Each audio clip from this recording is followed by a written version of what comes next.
Hello, hello, and welcome back to another live stream.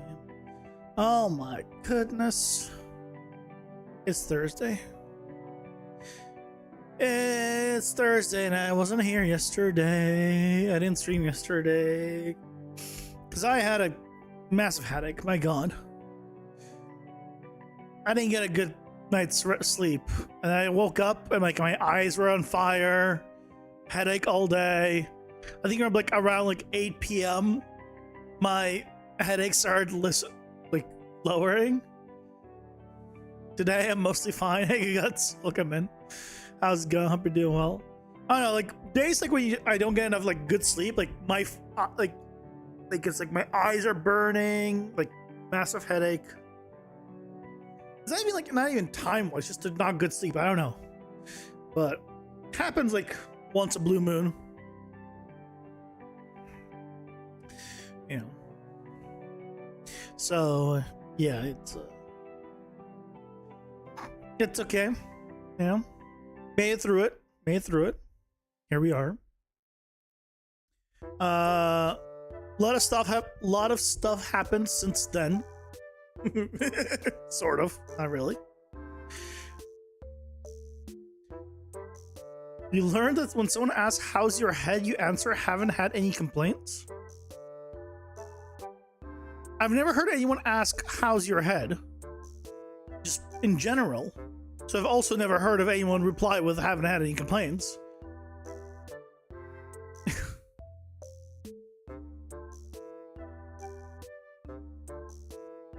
Or did I say I haven't had any? Did I read that and I replied, haven't had any complaints? I think it was just the timing was off. So I'm confused.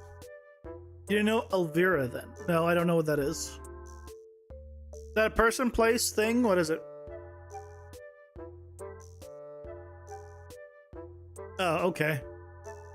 Got it.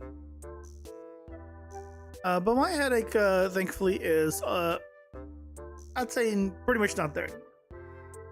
Can't say I'm 100% recovered, but pretty much good. It's good.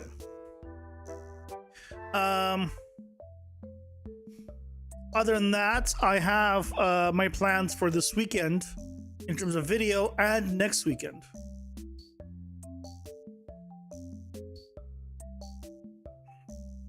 I made a post on all the places.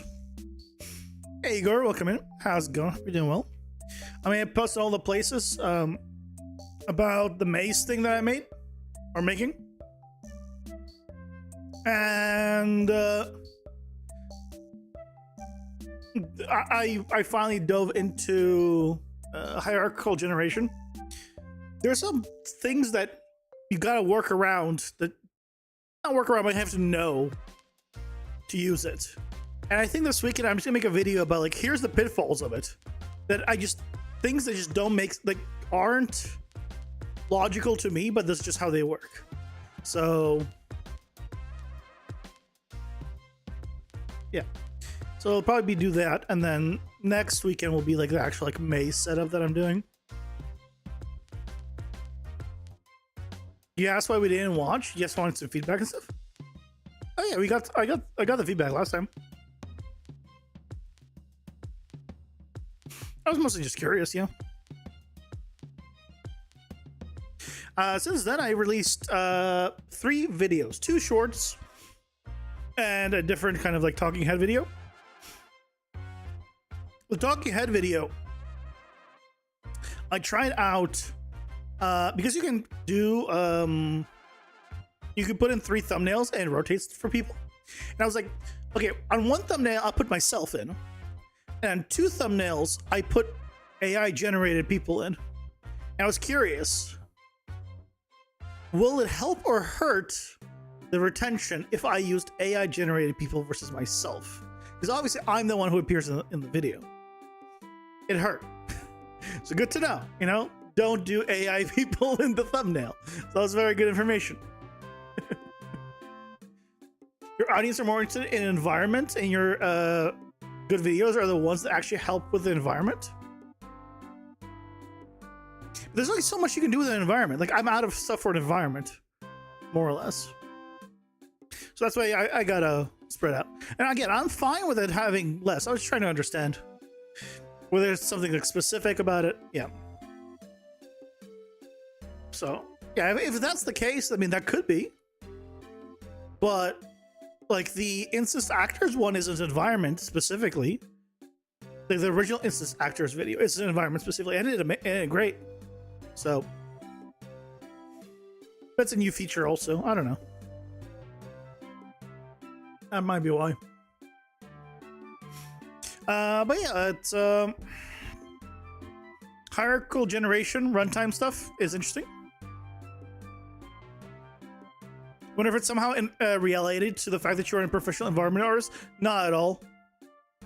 Because I don't make anything, nothing I do on the channel is environment art. Really. I don't do big landscapes. I don't do environments. Like, what have I done? I've done just, here's how you do this tool in PCG. The only environment thing you can even consider is maybe the building. Maybe. But that's pushing it. Right? So otherwise, I don't really do much quote-unquote environment stuff. But, yeah.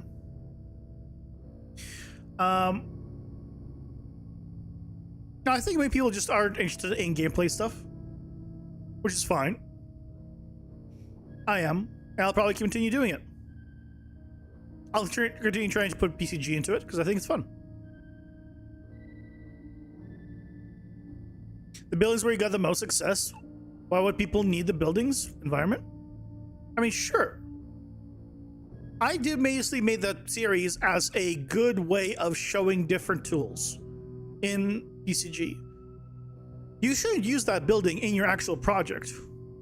Just straight up. Because that's just not a good way of like doing a full building. You shouldn't need to do interiors. If you're not doing interiors, there are better ways of doing buildings. Especially now with grammar. You can just use the grammar template and use it that way. It's just significantly better nowadays. So. Yep. But yeah, anyway. So yeah, I tried the AI thing for the thumbnails. That didn't work, which is good to know. Also, I released 2 shorts already. 2 YouTube shorts. And I have another one queued for tomorrow. I know, crazy. There's gonna be 3 shorts back to back to back, which I think for my channel is unheard of.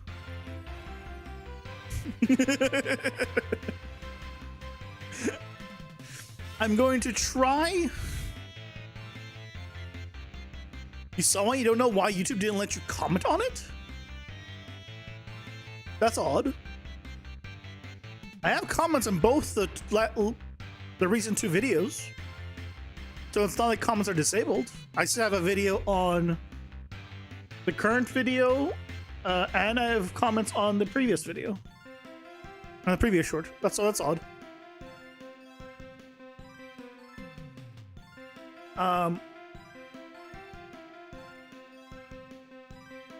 Yeah.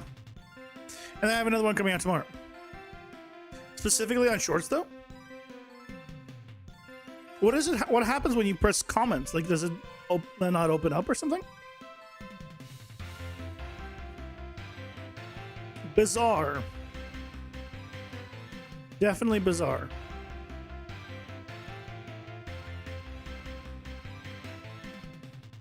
Yeah, because if I look at this video,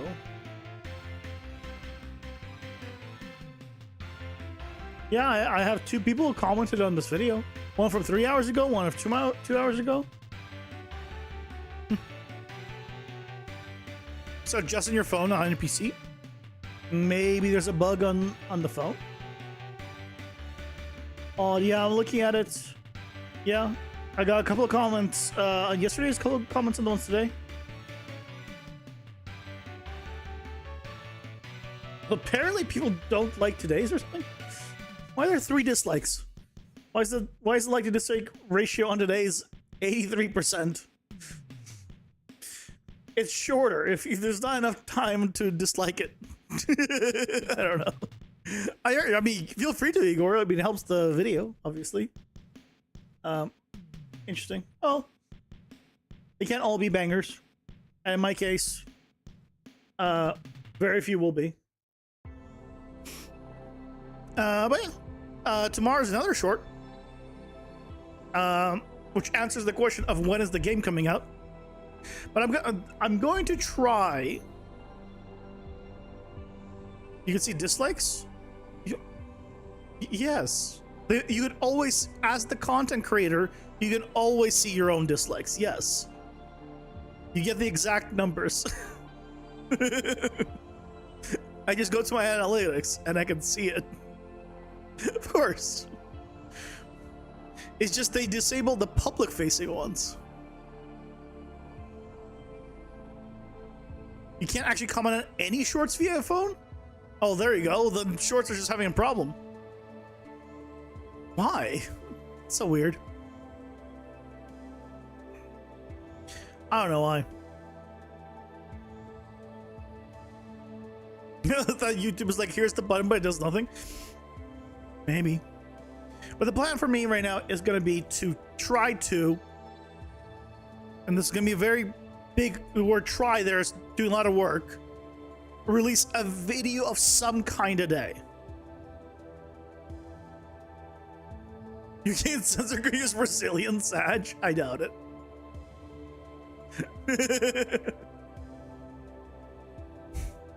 I doubt that's why.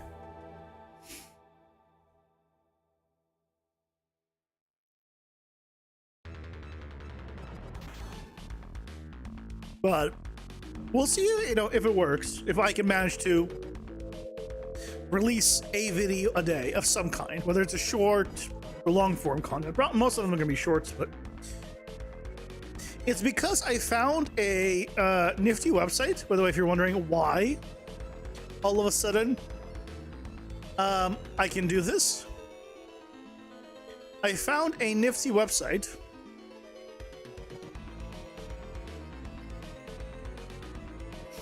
Well, I'll share a screen in just a second. Where is it? This eclipse.gg that can take your streams on Twitch and it tries its best to find clippable moments. Now, most of them aren't actually going to be clippable for stuff that I do, but it tries to find them and gives you timestamps. But normally this wouldn't work for people because it only does this for free if your stream is under 3 hours long. And because I typically stream just under 3 hours a day,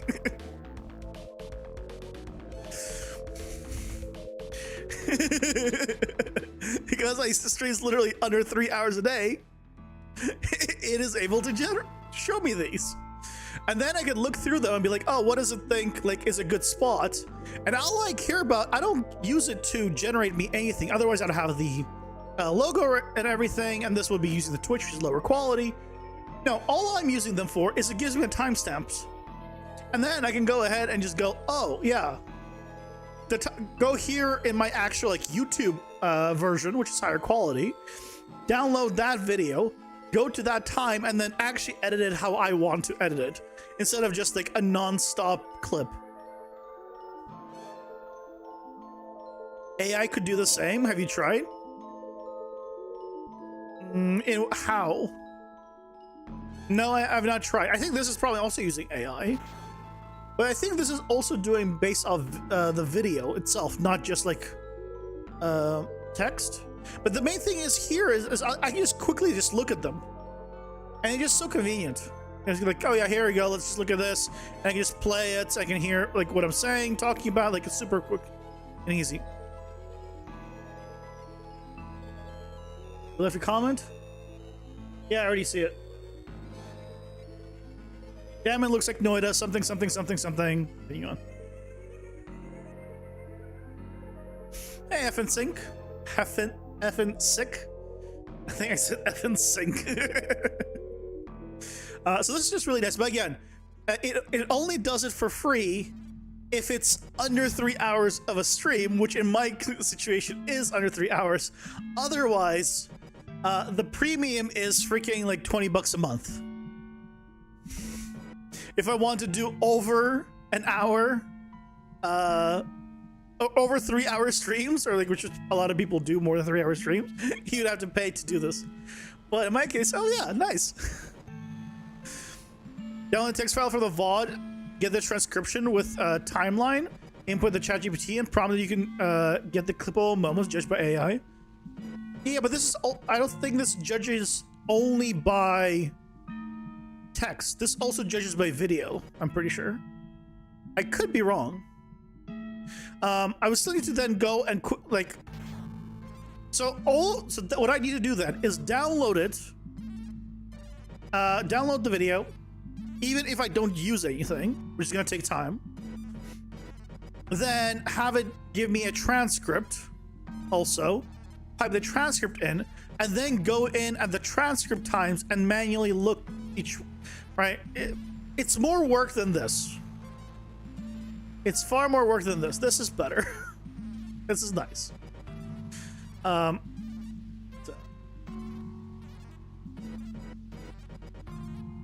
Yeah. But I just want to show that.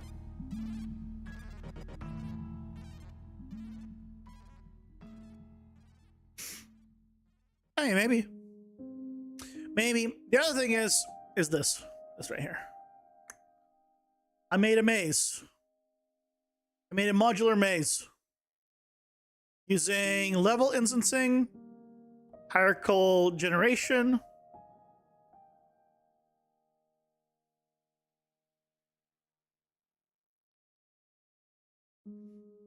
you can have a full maze that you get to run around. It's not 100% done, but it is going to be 100% solvable when I'm done with it. So this weekend is going to be probably this weekend's going to be just talking about hierarchical generation, and kind of the pitfalls that I experienced, and then what's it called? And then the week after that, we'll be showing how I made this. And the nice thing about this is it's dynamic, so it's completely just if you want to have this be smaller,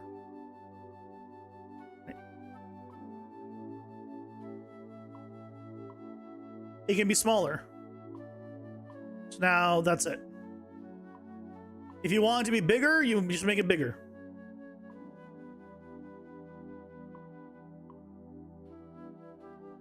And it only loads, obviously, what's around you. I think I made it even bigger than the max grid that it uses. But, yeah. Let's see. So it makes a maze.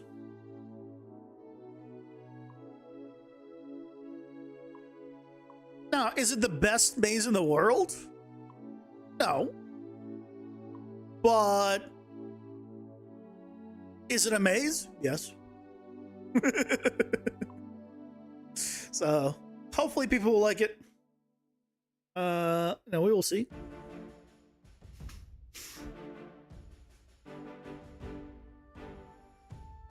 You'll start to edit the video yourself, but you have the timeline. Yeah, that's pretty much what I need. But the thing is, like, the website saves me the trouble of looking up the time and judging whether or not it's good. And if it's good, then I either have to edit it right away or make a note of it.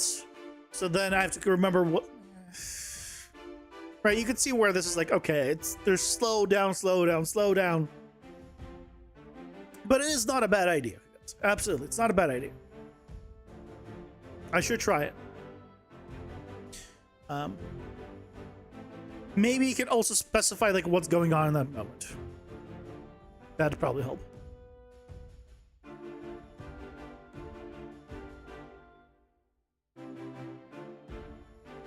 So yeah.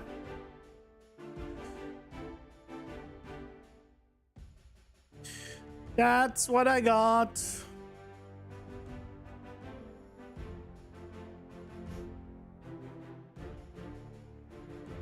People have been asking me to do runtime stuff. This is runtime stuff, right? Because when I hit play and I eject, that's all that's loaded around me. I don't load the entire thing. Yeah, I remember Guts. Also, welcome in, Blue Steaker. I don't think I said hello. Welcome. How's it going? Hope you're doing well. You can't even wrap your mind around how this could have been done. I'll give you a hint.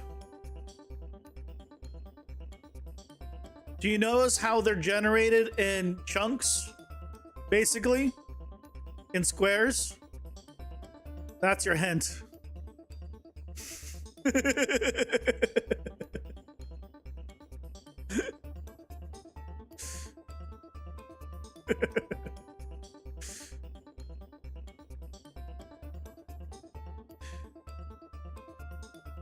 This 978 Kelvin today? Yeah, it's a bit warm today. What does it say? What's the temperature today? No, it's actually not bad, but the sun is out because it's like, oh yeah, it's gonna be foggy all day except right now, which is the hottest time. Because middle finger to you. Oh my god, next week is gonna suck.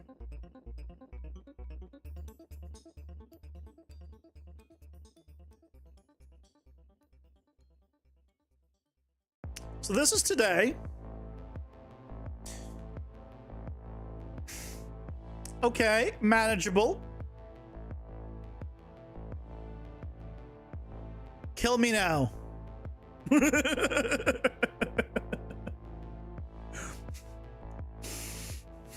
We're trying to stress test by cooling? Is that what we're trying to do? We're trying to stress test the cooling? Hey Terry, welcome in. How's it going? Hope you're doing well. Are you using world partition stuff for loading and unloading? PCG isn't using partition, but is using something like that. Is runtime hierarchical generation. So that's why I'm in this world that isn't using partition, but the PCG volume is effectively. So effectively, I'm using partitioning purely for the PCG volume and nothing else.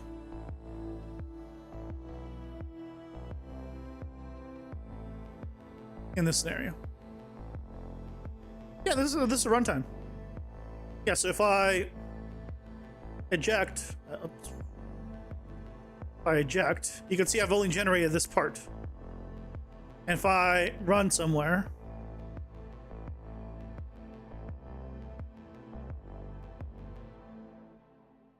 now let's say run over here, and I eject, you'll see I have a different thing generated. Because again, it's like partitioning where it loads only a radius around you, basically. Yeah, so it's runtime.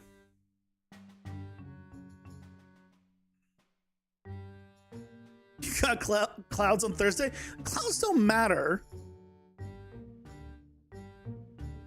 if it shows fully cloudy today. This is fully cloudy. I call bullshit and fully cloudy.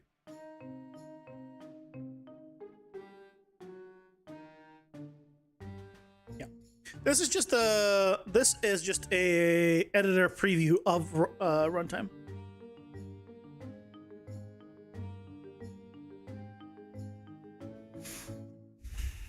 What about that PCG pathfinding video from earlier? What about it?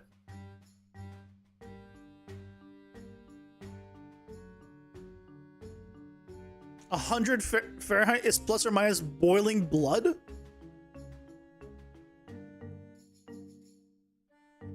I don't think it is.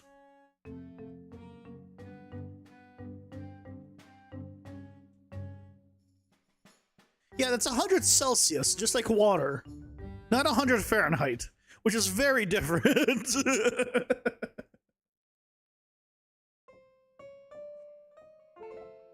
For reference, 100 Celsius is 212 degrees Fahrenheit. Okay, just so we're clear, it's not even half of the temperature needed to boil blood. Oh, feels like boiling. Okay, maybe.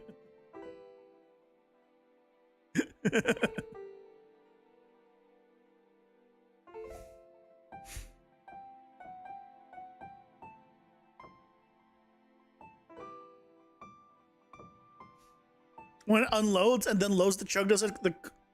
Yeah, so watch. See this one? See? Doesn't matter. This chunk is this chunk. Right, see? Always the same. No matter how I load it, it's always the same. It basically just displays and loads and unloads parts of your PCG graph. That's all it is. When you're doing big open worlds, you don't want to generate hundreds of thousands of trees all at once. You maybe want to generate only the ones around you, especially like for grass. Right? You don't need to load grass in the mountains you're not even going to see. You just load the grass in a radius around you and you're good. Basically. It's not literally a radius, but you get the point.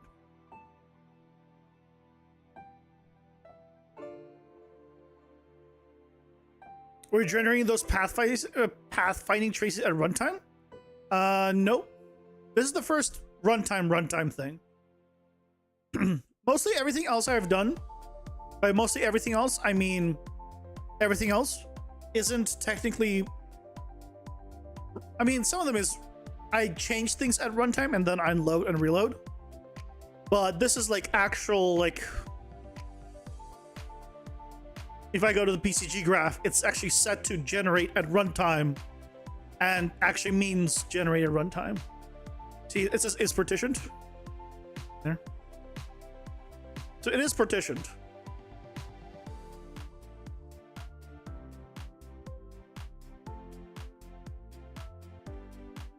Yeah. Again, this Sunday, I will make a video on the pitfalls that I have seen with this.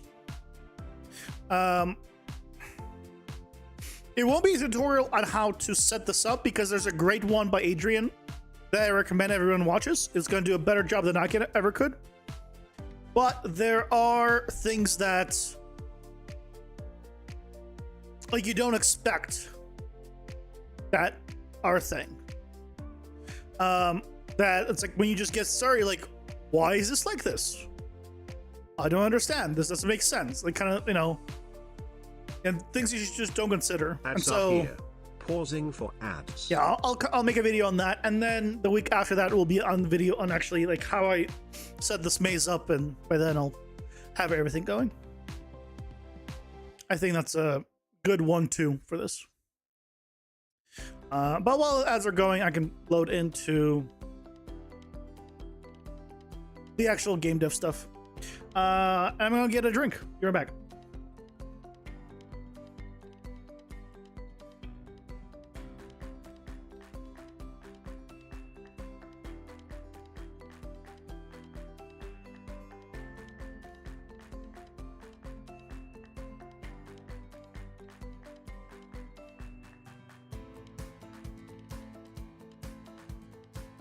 By the way, there's only 4 of these non-sparkling ices left, and thank God for that. I can't wait to go back to regular proper sparkling ice.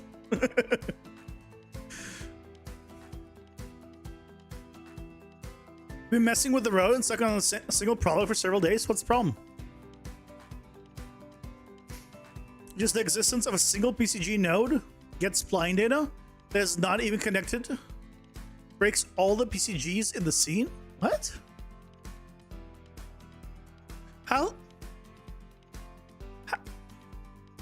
how could it? You're doing some weird stuff, probably. That's my only guess.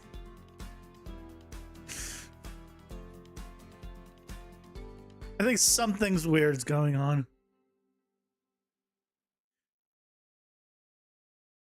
I mean, I've definitely seen some people have shown some weird bugs or some like very specific setups that it just doesn't make sense. Like there was somebody who was showing how they were moving an actor. I forget who it was. They're in the Discord. Someone was showing they were moving the actor, and then somehow it was not moving the points as well, even though they ungenerate and regenerate the entire thing. It was still at the original location, which didn't make sense. I don't know how it's doing that, because I've never had that happen ever.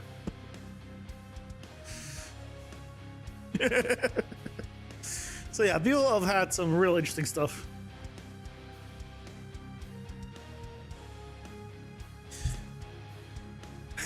But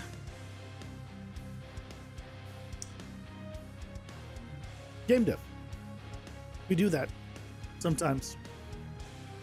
Always works that way for some reason. Remove node equals works, add node equals everything disappears, and that node is just hanging there, not connected.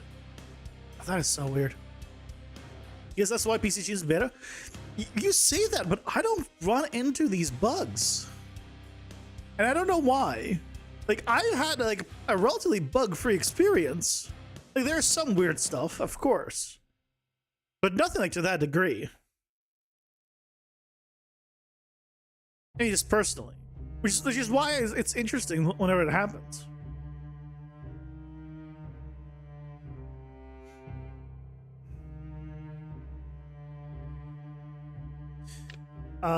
But on last time when we were playing, we managed to successfully set up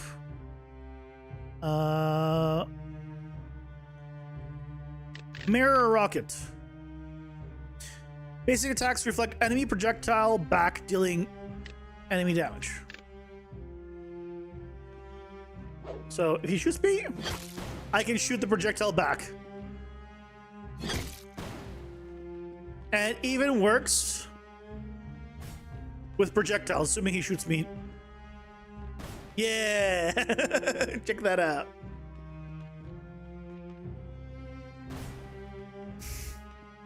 That's so good. Now, we are not doing full damage right now. Why is we have an error? We're not doing full damage, so we gotta figure out why we're not doing full damage.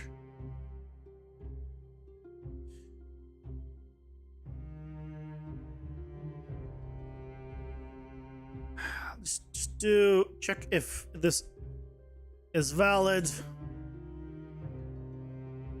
I don't know how it could be not valid, but oh, I guess if it hits something and gets destroyed, it will not be valid. Sure.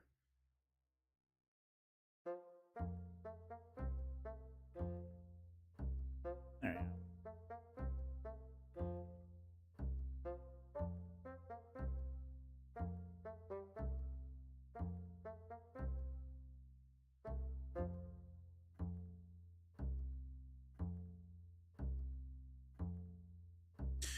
Okay.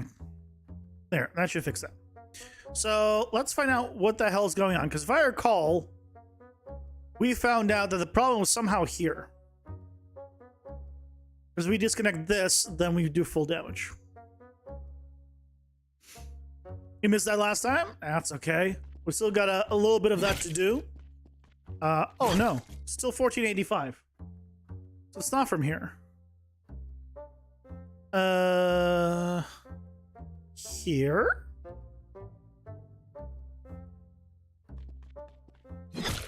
$15. It's here.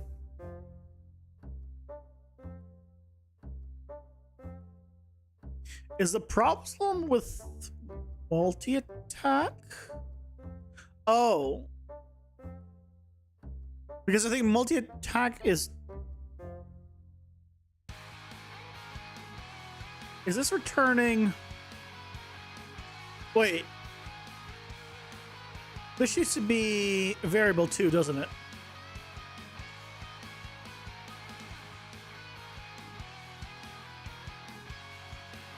Oh, no. This is variable 1. This is definitely variable 1, I remember. Because that's the percentage.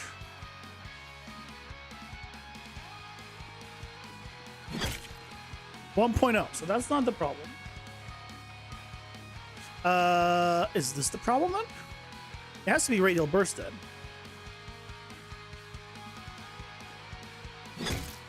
Zero.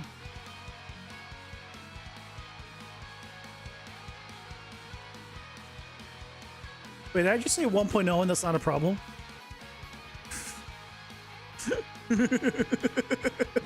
I did say 1.0, that's not, that is the problem. It's not supposed to be 1. Wait, what? Multi-attack should be 0 by default.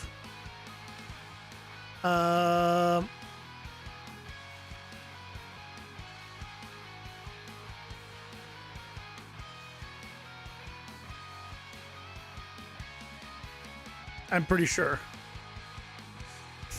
Hey, Secret API, welcome in. How's it going? Hope you're doing well. Let's find out. Yep, that's 15 damage. I shoot 1, just fine. And multi-attack shoots 5. Perfect. Okay. Yeah, there we go. Problem solved. The default was just not correct. Okay. Now we're doing proper damage. Okay. So now, what I want to do is, I want the laser to also, I kind of want the laser to return projectiles, maybe, and I don't know if that's a good idea or not. That might not be a good idea. I'm talking about this laser. Because you can hold this out, it might not be a good idea to have this be able to return projectiles.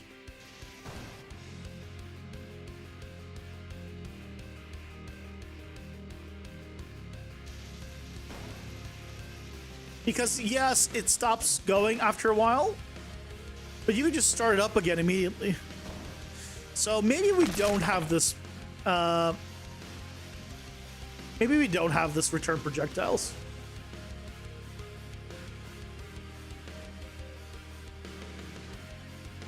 This will return projectiles.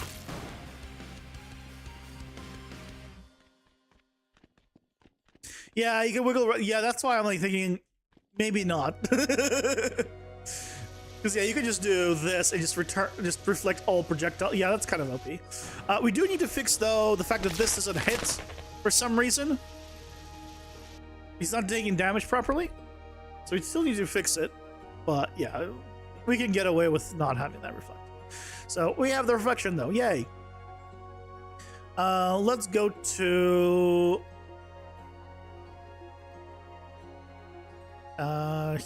here.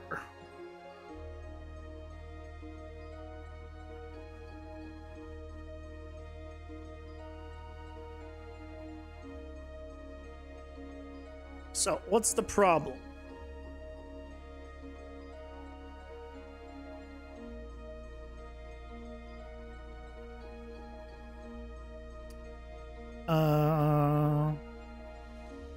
For one frame, I'll do for duration. I really want to see it.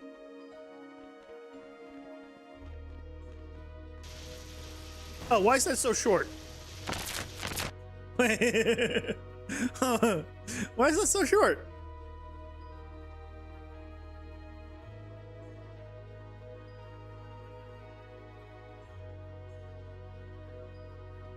Location times, why is this only times 100? Why is this times 100?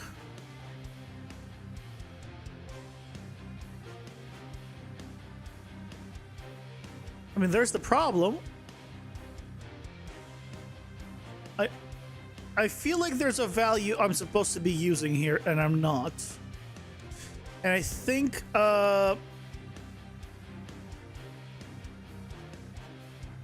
this is is it weapon spell bolt? If we go to spell bolt, yes. Oh, that's the multiplier of the length. Okay, we can fix this.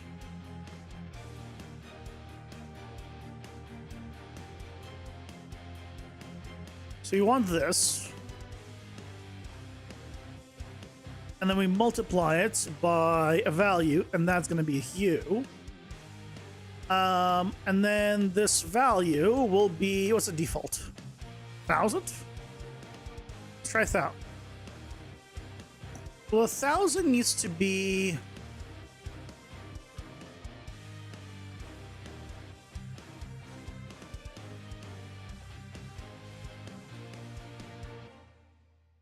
Oh, max length is exposed. Hold on. Max length is exposed. Oh, this is the start. No. The start. This was correct. Why is the max length though? He has 1,000. But instead of having the max length here be 1,000, what we can do instead is do this.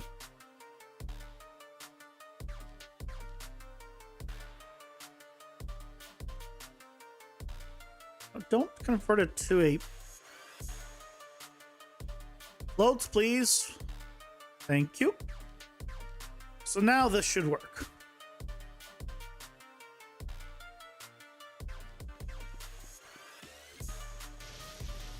That's not work.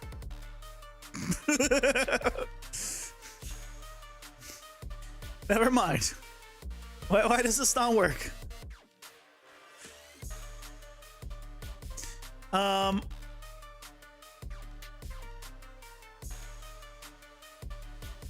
What is the length here that's printing? What? Why is it 0?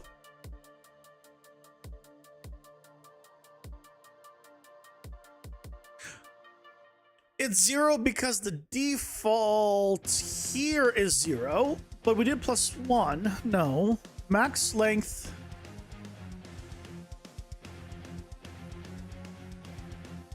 Why is it 0? Hold on a second.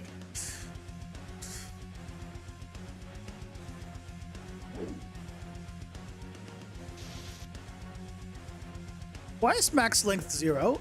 Is exposed on spawn. It should be getting the information from its input, which has 1,000 here. Right? Max length. And here we're getting... Oh, okay, so I'm already doing the math here. Oh, I see. Okay, I found the problem. The problem is me thinking I'm being smart, and me actually being smart in the past and dumb now.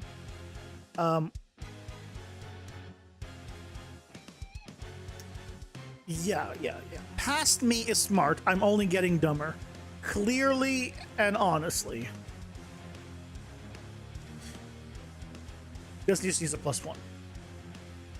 It's a multiplier, otherwise you multiply it by the wrong value. And now...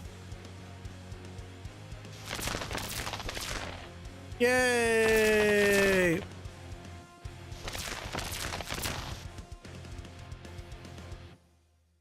Now things are working more correctly. Huzzah! Not to be confused with Kazaa, which I believe was an old torrent music pirating thing. Which I believe also means goat in Russian. I don't know why. I don't know what came first. The goat or the torrenting website, or what the connection is, but I remember that. Never used it, but I knew about it. I think back in the day, the only torrent that I knew anyone used was uTorrent. I don't know if uTorrent is still a thing. And if it is, if it's still good. How do I know how it translates? Because people back then still had Google. And also had an image. Did it have an image of a goat?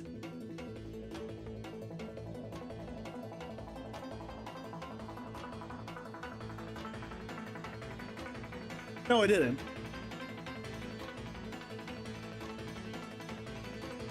I don't know. At some point back then, I learned that that's a goat.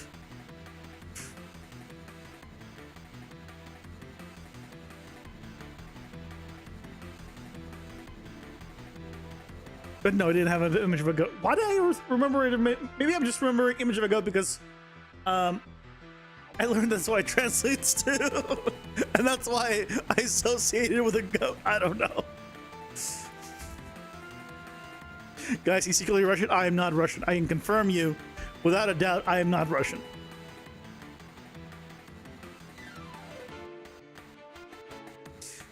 I have said I have kept where I'm from hidden, but I've said multiple times in the past I am not Russian.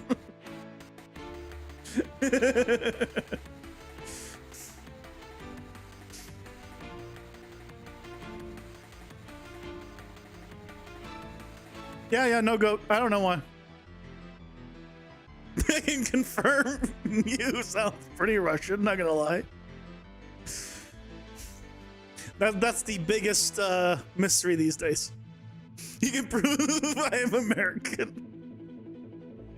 Doing it guts, prove I am American. Name 5 European countries? You're welcome, guys. That's not a good example.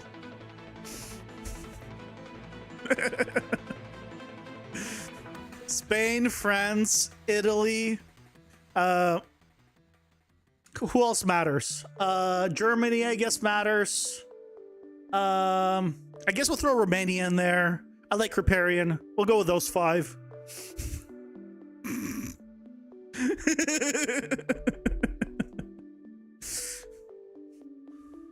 I used to watch Riparian a lot, especially during the early Hearthstone days and Diablo days.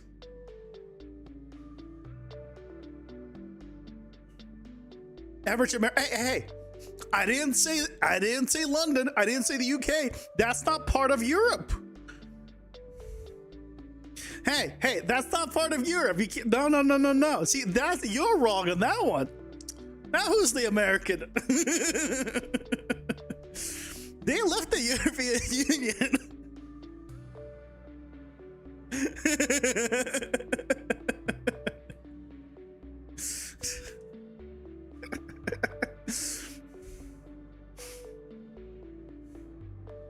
No, it's no longer Europe. No, there's Europe and then there's UK. Am I helping you guys? I'm trying to help you here. Trying to help your cause. Is it working?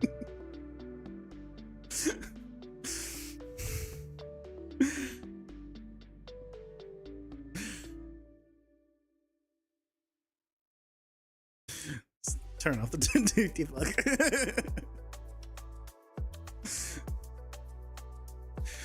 It'd be crazy if that contract moved continents around though. You did help. We believed it. Okay, good.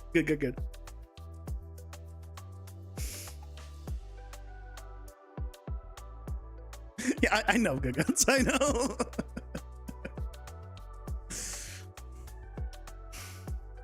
Now, I would have a much harder time naming 5 African countries. Or even 5 Middle Eastern countries.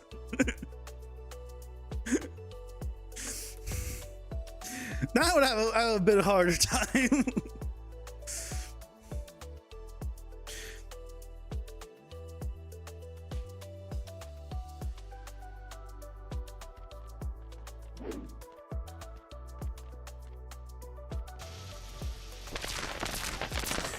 Why isn't the ball appearing when I hit him?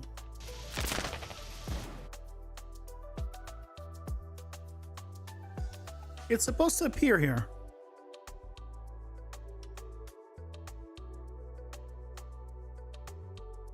Oh, wait.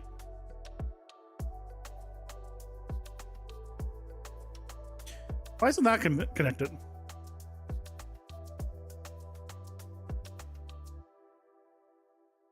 You didn't want to get political? Europe was safer? I mean, can't confirm. That was a good thought. There we go. So now we have the little ball on him. We need to change where that ball appears, though. It's a little bit too... Oh, why is it forward? No.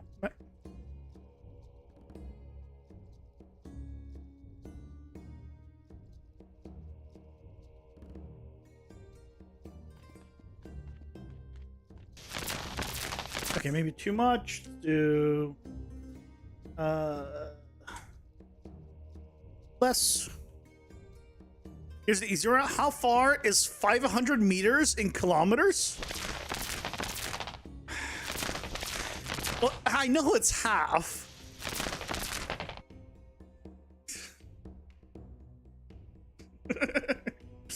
Look, I'm American, but I wasn't born in America. Does that help? I came to America when I was 8.5.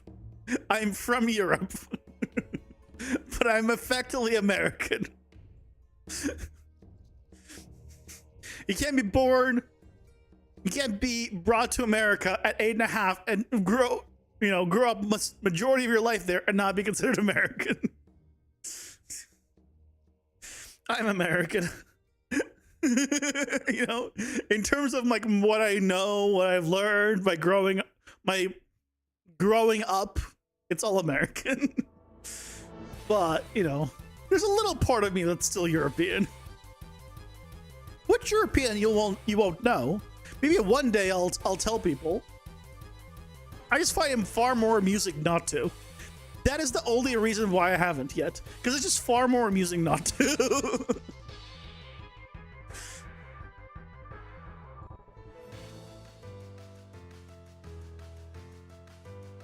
You could probably name at least half the countries if you really tried, but you wouldn't be fast.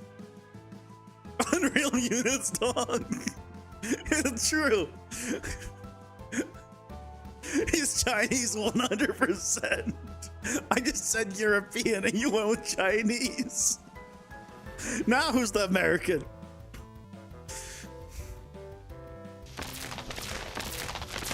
There you go. That's a good place for the ball.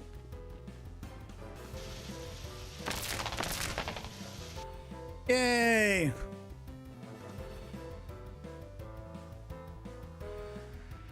You can name a lot of them too. Thanks, GeoGuessr. No, I'm not gonna tell people where I'm from, because it doesn't matter.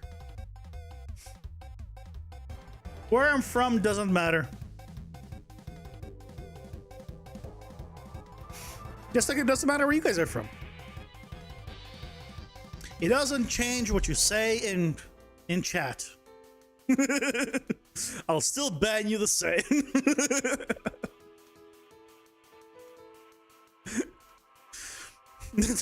That's what she said.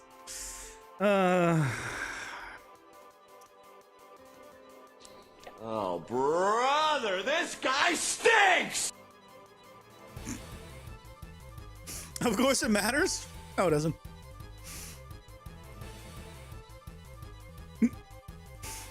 You're all equal here.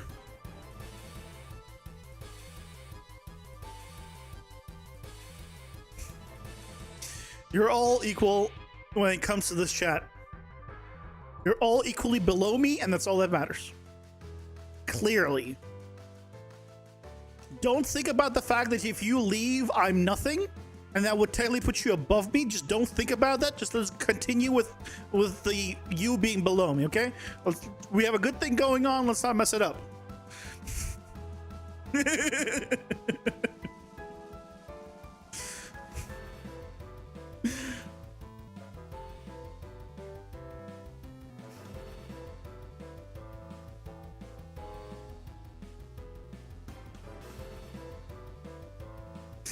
I appreciate it, guts. I might change mirror rocket to rocket mirror.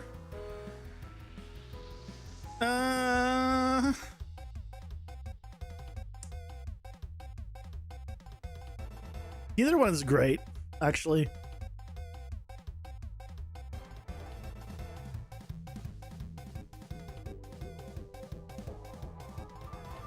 Yeah, it doesn't matter.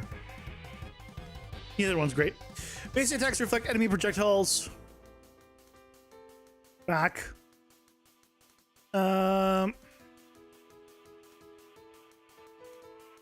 Dealing blank % enemy damage. I might increase the value of how much it does as a %. So I might increase these values. So let's do 100, 150, 200, 300. Oh, but it stacks.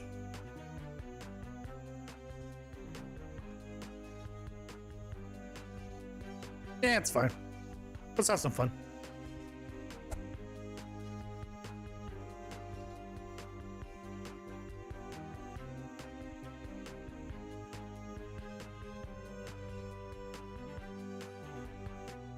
How is Mirror Rocket a thing that reflects projectiles? Am I the only weird one here? It's originally it was whenever you blocked a projectile, it would shoot a copy of the projectile back at the enemy. Obviously, we removed block, and I think the logic of that was we're mirroring a projectile, which is like a rocket, and that was the name. If you have a better suggestion, I am all for it. If any of these names of power-ups seem like, why is it named this? This would be a better name. Just suggest it. I'm not like, oh yeah, this is the name. And I'm not changing it.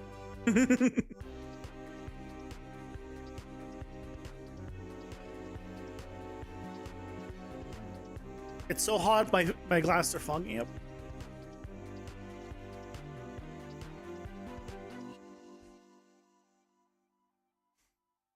It's not actually, but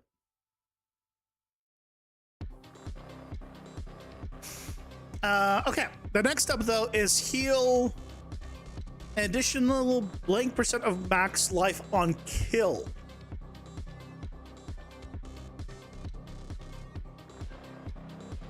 So every mob you kill would heal you a percentage of your life.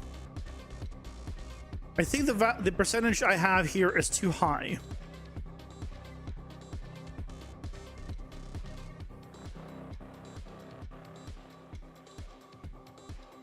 Ads are here. Pausing for ads.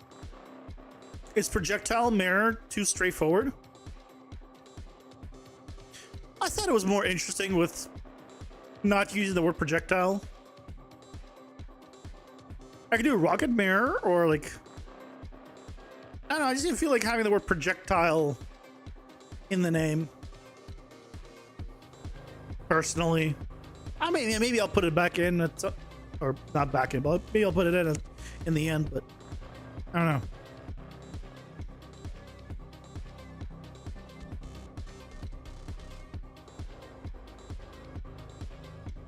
On kill, if you got everything, you would gain back 1.5% of your health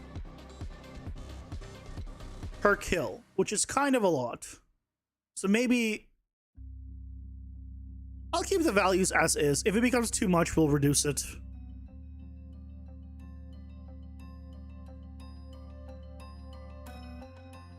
For testing though,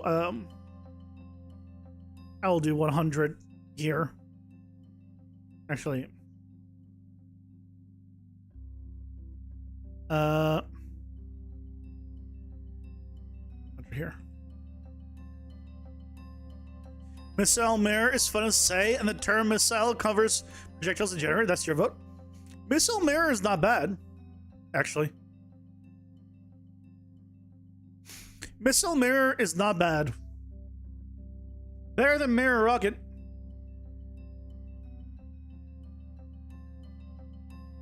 Miss Omer. That's a new name. Like I said, if you think of something better, I'm gonna swap it out. Next one is Blood Feast. Blood Feast, heal an additional blank percentage of max life on kill. So, let's see if this works. So if we take some damage...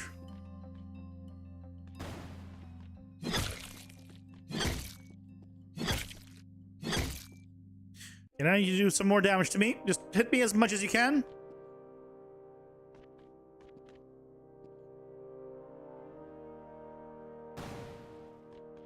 That's good enough for a test, right? Good enough for a test. Okay, good to see that I... Oh.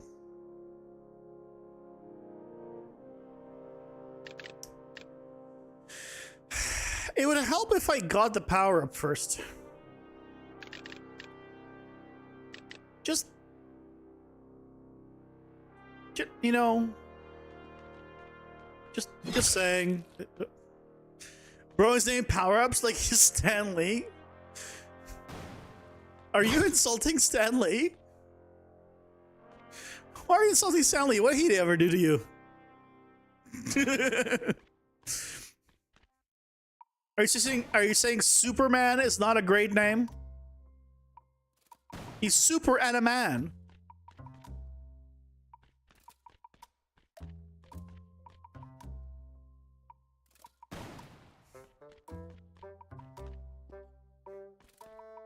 Is Catgirl not a great name?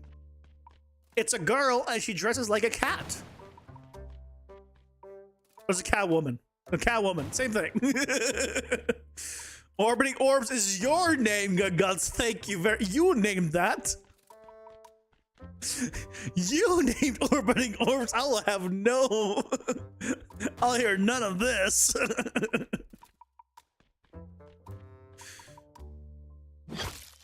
You think I know who wrote what? I don't know who wrote what.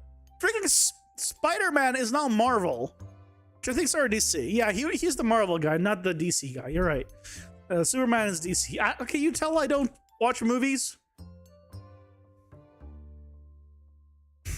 The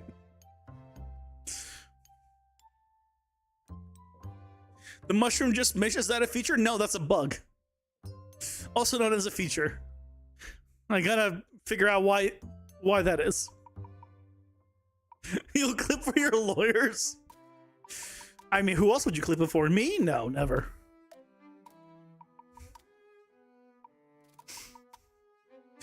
Healthy. Healing is increased by a certain percentage. So whenever you get healed, you get increased healing. Which is going to work with things like lifesteal. What's a good way of testing it? You can grab lifesteal and then healthy.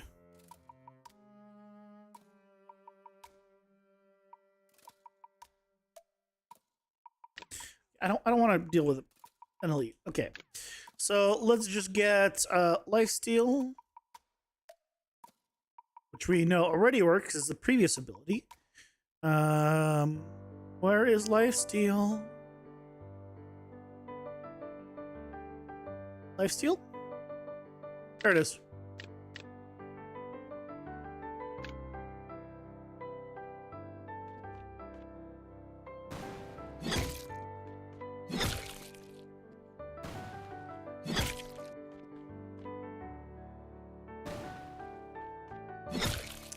Okay, so I'm at 88 health. Killing him. If I got lifesteal and then healthy for 100%, I should be higher than 88. Well, I guess it depends on who. The order at which he hits me does matter.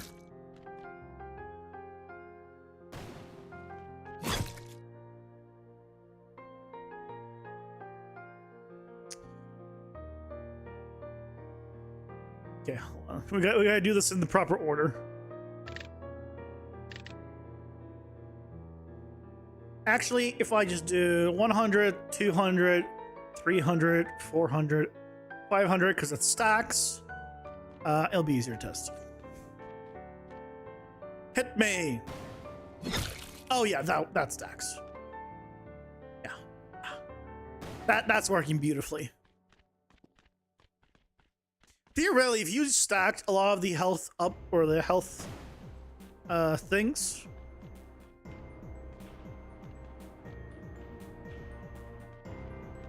you would have a good time. You hit me? Thank you. Yeah. Beautiful. Okay. So we know that power up works. Next up is Agile Form. Reduce stamina cost of dash, which I think at this point, these are we've already all tested, pretty much. So instead of it costing 50, it'll cost less. So, right, it costs us 50. But if we grab some agile forms, where's agile form? There it is. Reduced by 30%. Yeah, so now it's not the full half bar. And at the same time, we can immediately test the next one, which is going to be the regeneration. Rapid recovery. Increase your stamina regeneration rate.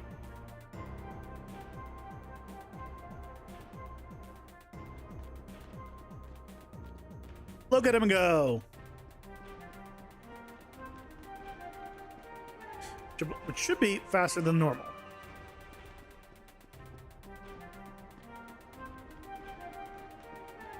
Is that faster than normal? Oh, that's so hard to tell.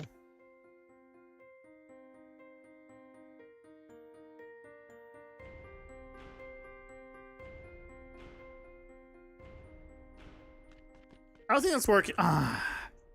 Okay, we'll get it. We'll get to it, and then we'll fix it. God damn it. Do you know Noita? Yeah, I know Noita. I played Noita on stream once. Somewhat remotely similar to my game in terms of stacking a lot of stuff and getting insanely OP in late game. I don't think you'll be OP in my game in late game. That's not the plan. The enemies will scale. In Noita, you can go anywhere. I mean, there are definitely more difficult areas for sure. But you typically, in Noita, unless you're good, you're not going to get to be OP in the late game. Because you're not going to make it to the late game. I've never made it to the late game, but I haven't played enough. I only have a few hours in Noita, to be fair.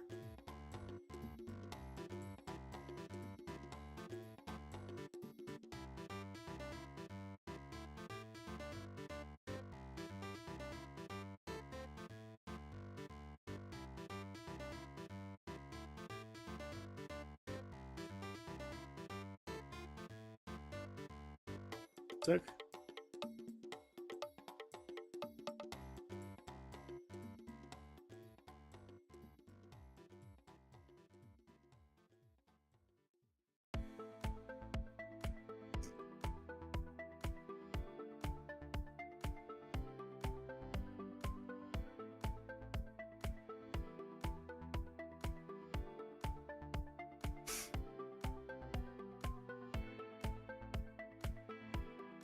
And right now, in your current run, you're pretty much invincible. Nice. How many hours do I have in? Let's see. Opening. Team. Noita. I got more hours in it than I thought I did. 7.4 hours. Right? Not a lot of hours. I got a bit of time in it.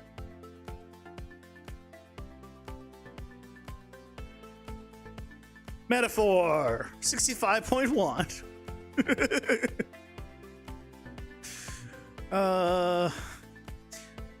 This game did not live up to the hype, or at least the hype that I was hearing about the game. because you're like saying it's amazing. It looked pretty cool, but yeah, unfortunately.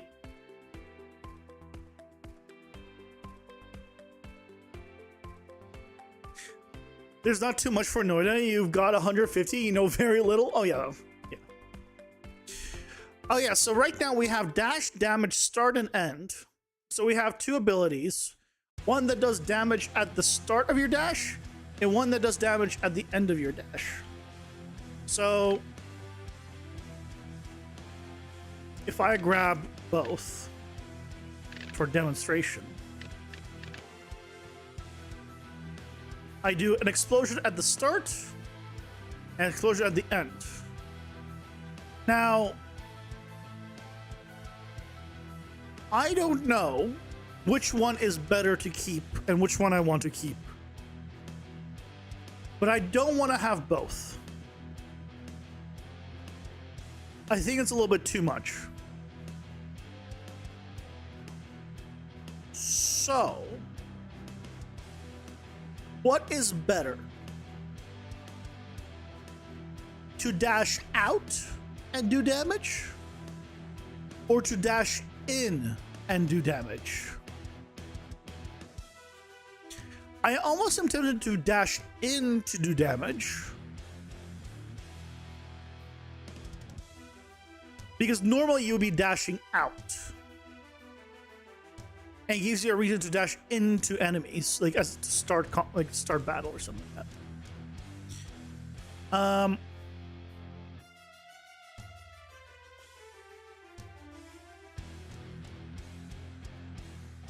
Damaging everything in the capsule of the dash area.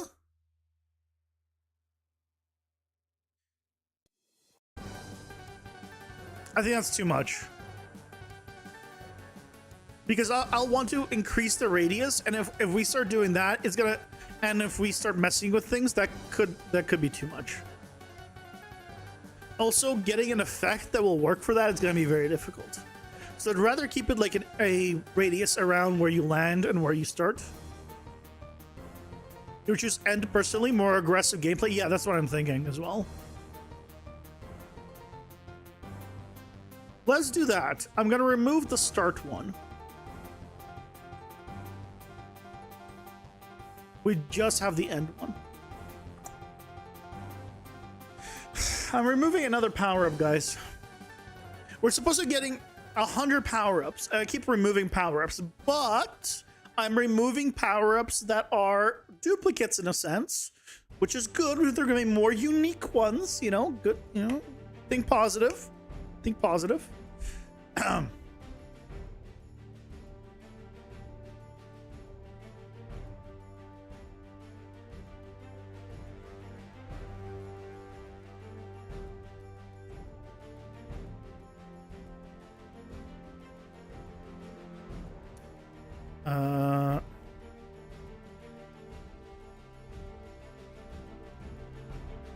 What? How do I not find it? Dash. On dash start.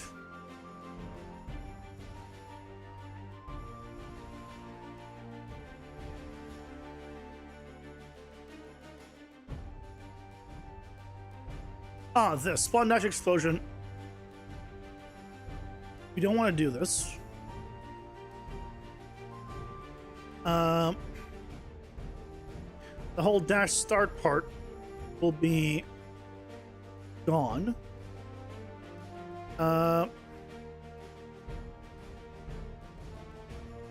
Just this.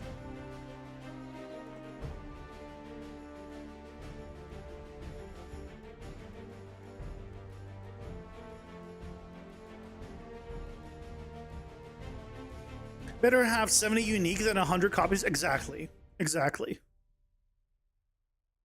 So that's why I kind of want, that's why I wanted to remove one of them. Because I also didn't like the idea of having, like, if you want dash to be a damaging ability and you want to maximize it, now you need to have two abilities that are doing the same thing just at different times. And I feel like that's a little bit, I'd rather just improve the one than have two that are the same at different like spots. It'll be like I would want it to be like significantly different then.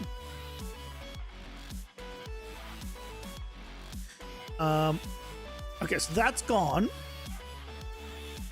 Let me review. Can I do a find all of them?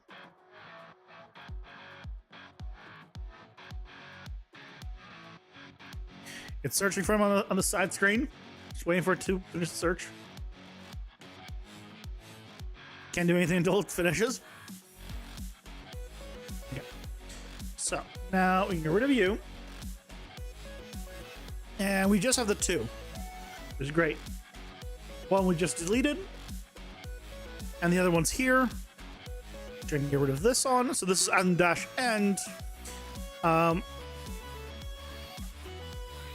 It does it, and then it checks -n intangible. If it is, then it does. Do I just set it always to block afterwards, no matter what? I wait, like this kind of stuff. I wish I knew the cost of this. What is the cost of checking this? Which is just this has check, right? What is the cost of that compared to just setting the component, the collision on the capsule? Because if the cost is the same, then you might as well just set it always. But if the cost is more to set it, even though it's already the same setting, then it's better to do the check until you actually have to. And it's one of those things that I will never know the cost of it. And so we're just gonna do this.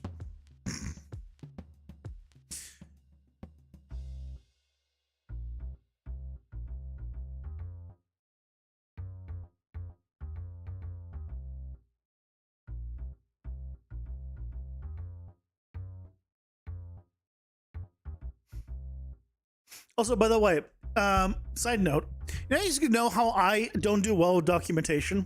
I mentioned that a few times, to say the least. I don't do well with documentation. I'm very much a visual person.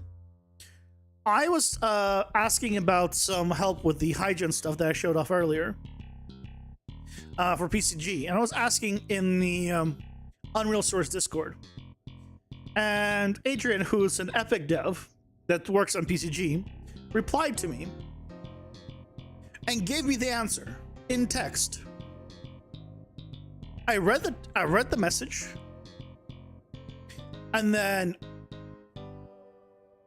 it meant nothing to me apparently, because I was then very much confused, and I needed to figure it out myself. And finally figured it out myself, and then I was like, "This is probably it." And I threw a picture of it. It's like, reread my message, and I reread it. I was like, "Oh yeah, he did tell me to do exactly what I just did." I just want to. I just want to point that out, that I'm that bad at documentation.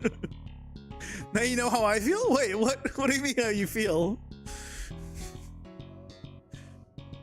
When it comes to what, reading? It's not you don't do well with documentation. Unreal does awfully bad with document. No.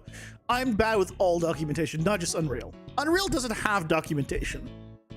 You can't be bad with documentation if you have no documentation. I know technically it has some, but it's as useful as nothing in a lot of cases. So it might as well have nothing, because you can't even search it. Like, there's documentation links that I found purely because I asked an AI to find them for me. And then it found me the link, and I couldn't find it by searching into their own forums, nor searching into Google. I don't know how it found that link, but it found it.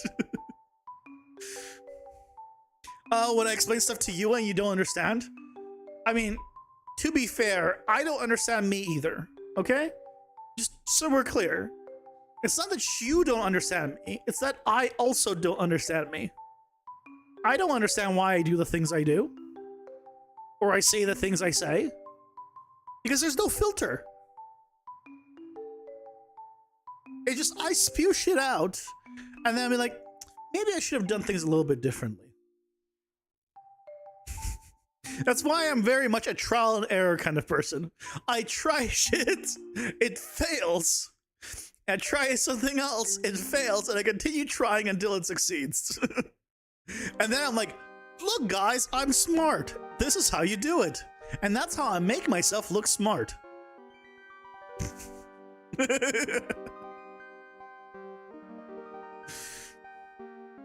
It's great, isn't it?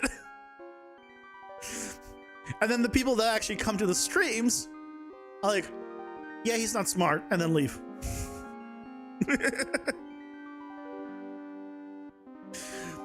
Unreal documentation is usually like node, name, description, this, inputs up. Yeah, how's this work? When do you use it? Tips, tricks? Yeah. Unreal has a little bit of documentation as a general thing. Like, for example, if I search for documentation on PCG,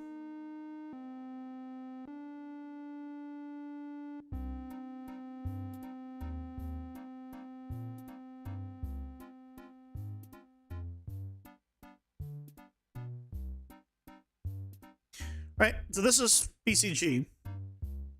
Here's an overview of it.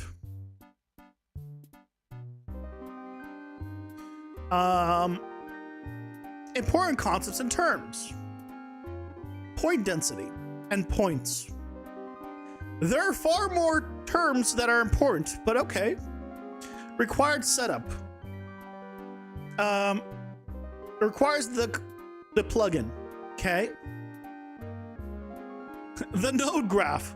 Oh boy, already too much information. Graph templates, which is new. Fair enough, but this assumes you're already in 5.6, okay? But I guess I'm looking at 5.6 version. I can look at the previous version. Fine.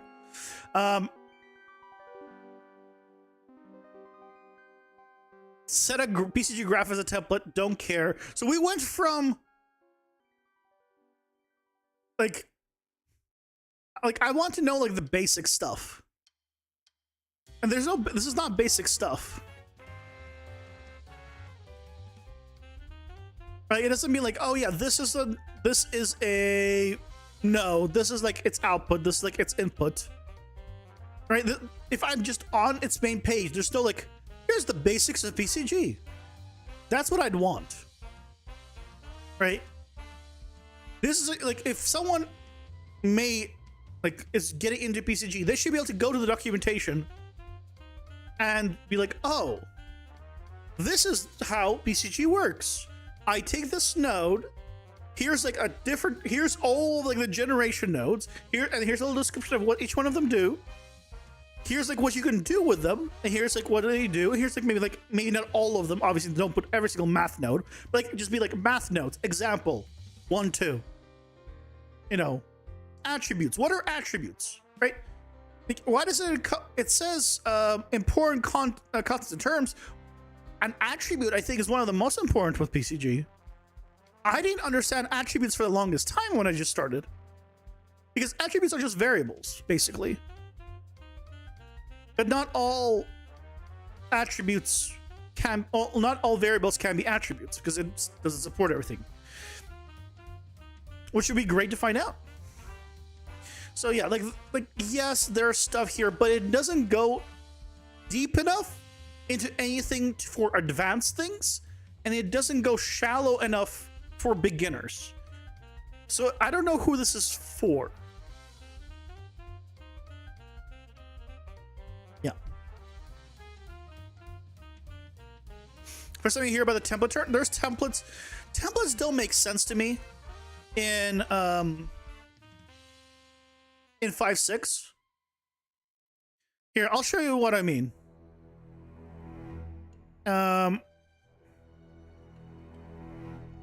Here, I'll put it into this folder just so I can know where it is. So this is a template. If I create an empty graph, and in this empty graph, I just do create a points grid. And then I just do a transform points. And then let's make a new graph variable here. That's going to be a vector. And we'll say 100 up in the air.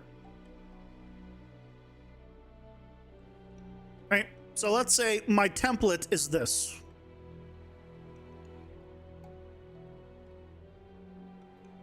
And then, you know, static mesh spawner of a cube. Yeah. If I have nothing selected, I can turn on is template. Okay.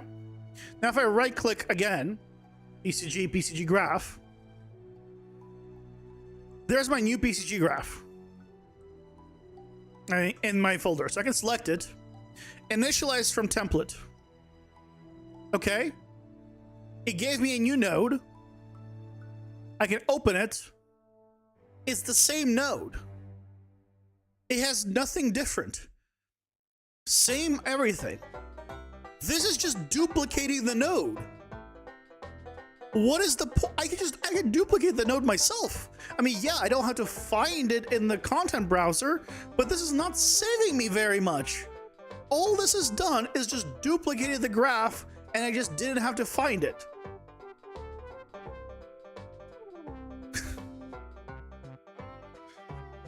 So, I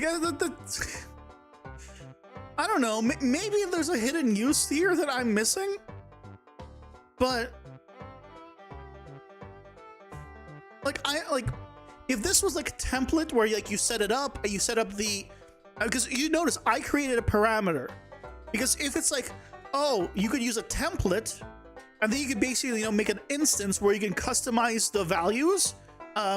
Like when it generates it, like here's your variables. Do you want to change any of these? And you can put in your new variables, and like that is now your new graph.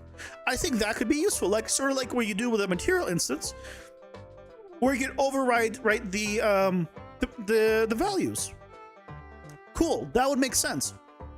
I just duplicated the graph. Nothing else has changed. What's the point?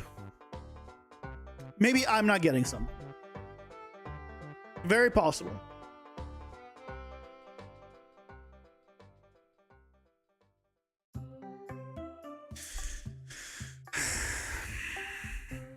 So.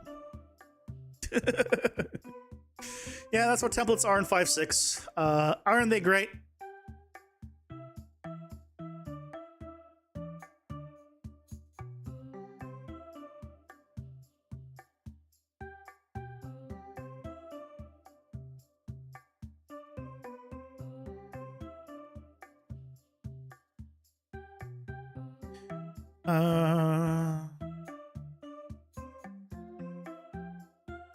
Ads are here. Pausing for ads.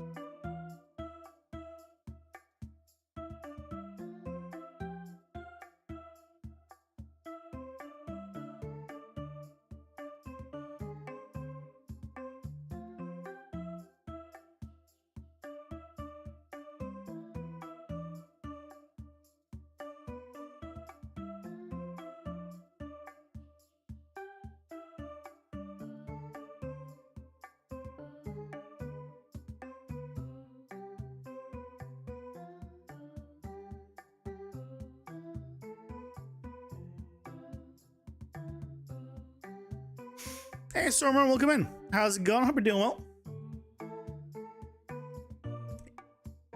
If you want to know more about the 5.6 features, Igor, I have a video on it.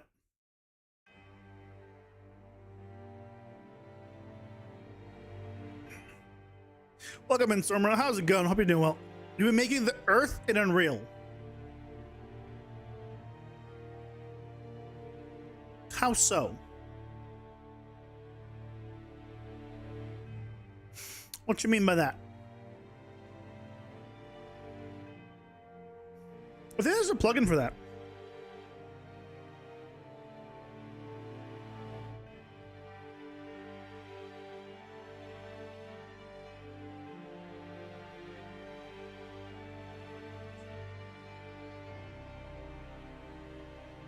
CCM plugin.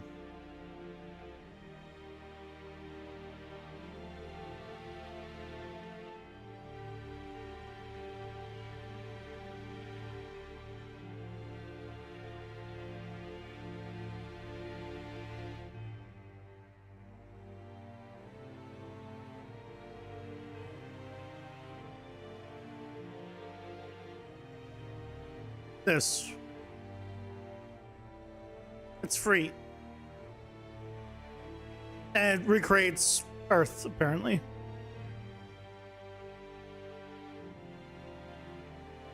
I mean, obviously, this is not going to be like high-res quality stuff, but you can literally go around the planet, and it's free. Drone, fly, whatever you like. Some buildings are apparently modeled.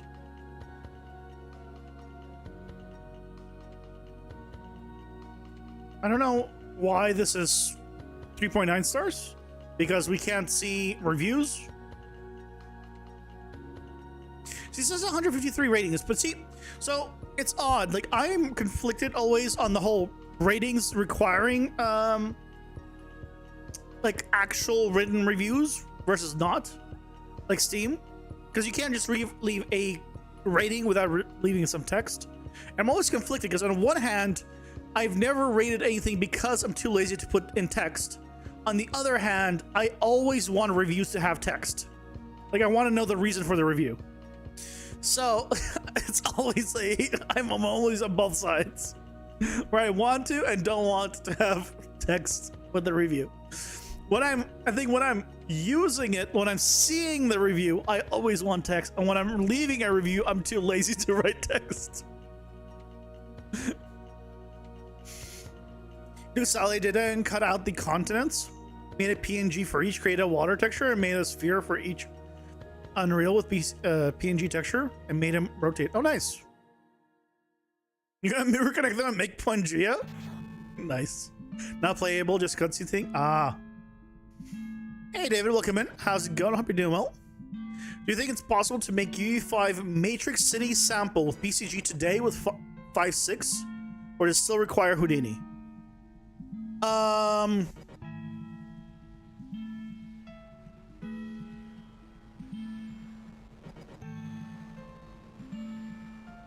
It depends on what part of it.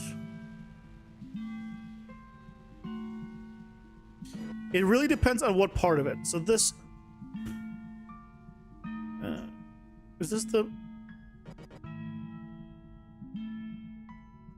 Can we just get to? Okay, I think I'm watching the wrong one. I just want the. No, I don't want the cinematic. I want the.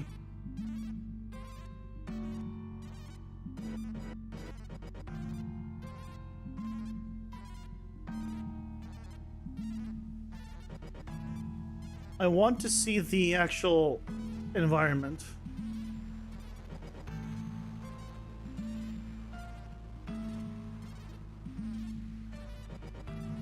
Okay, sure. There's this one by Hollow that was running around. So, could you do this? Yes, probably. You would to do it though. You would almost definitely need BCG EX. Because it's just... there's not enough right now in BCG to do it without it. There just isn't. Unless you...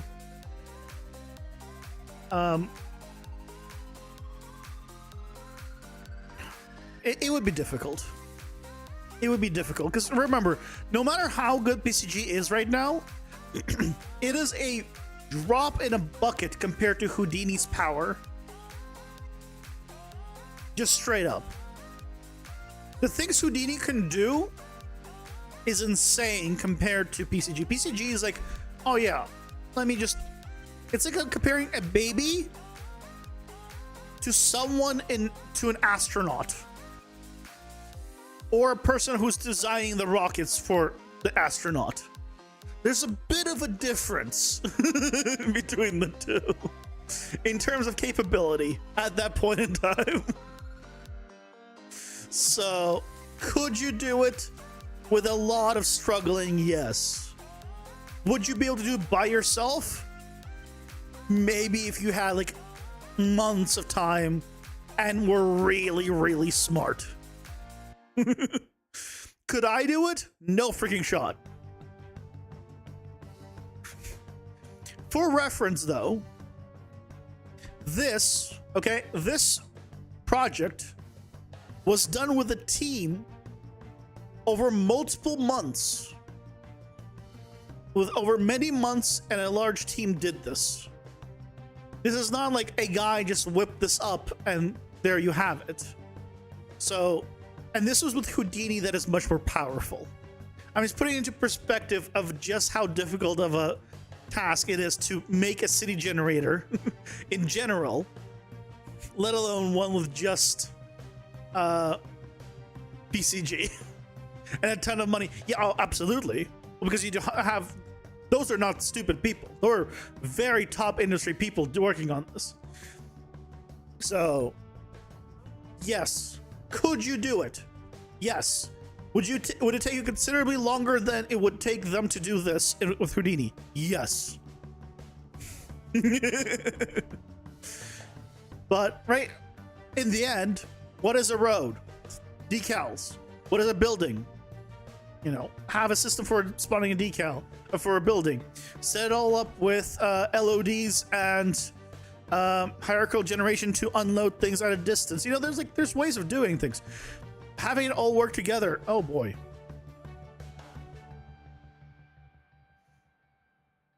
But hopefully that, because right, all of this also works, right? You, like, if we're not talking about, let's say we're not talking about the people or the cars and all that, just the city itself. That's really all I've been talking about so far.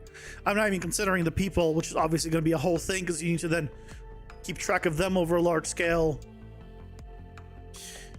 This is not a small. Yeah, you're basically asking to remake GTA 6, which is not out yet. Like on a smaller scale, but you're effectively asking to make GTA 6.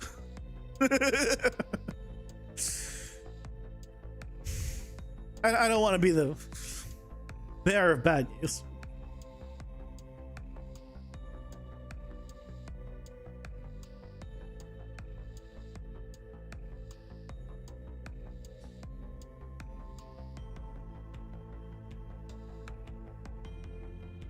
How is this being? It's not being used in this anymore.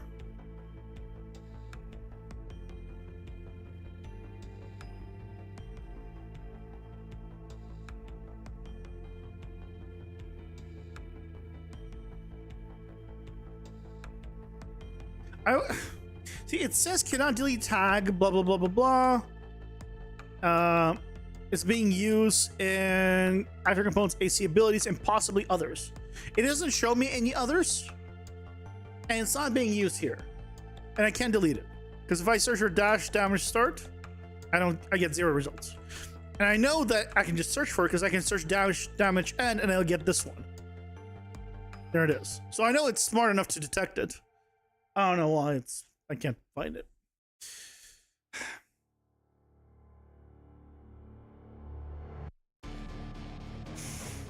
The money is how they got the people equipment for that much time. Otherwise, it's irrelevant. Oh yeah, you need good equipment. You need a lot of stuff. Vertical slice of GT, absolutely.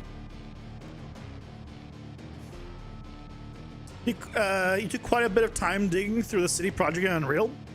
Found the base asphalt material, and it's tremendous. Like, it's insanely huge. But here's the thing: it doesn't need to be insanely huge. What I have personally found a lot of times is things are just overly overcomplicated in a lot of scenarios. Like, you don't need to have an overly complicated material that does like asphalt to the 20th degree. You could just make a simple asphalt material and put some decals on it. Right? You could. Of course, the more complex one is going to do all of it for you. But there's ways around it in the simpler sense. You don't have to do specifically that specific of a setup. Like, for example, the PCG biome thing. I was talking with Tim, the creator of PCG EX. I was like, can't you already, using PCGEX, set up like a gradient where you have a, if you have something on a spline or something, and you just gradient it out basically, where you get less and less the further away from like the center it is. It's like, yeah. So it's like, could you just use that already and effectively recreate the entire biome sample just using that? He's like, yeah. But the biome sample is extremely powerful, but it's also, I feel like, overly complicated. Like, I think from a user perspective, it is way overcomplicated for what it does. Now, certain people are going to love that. Not saying it's not for anybody, but personally, and this is very much a personal opinion, where I feel like it would be better if Epic focused on more towards the beginner stuff and the stuff it's creating, and then maybe showed like a smaller example of something more advanced. So if they made like here's a way for like anyone to really use this very easily. Like, hey, if you want, this is like an idea of how you would do the more advanced one if you want to add like more control onto it. Again, that's very much a subjective opinion though.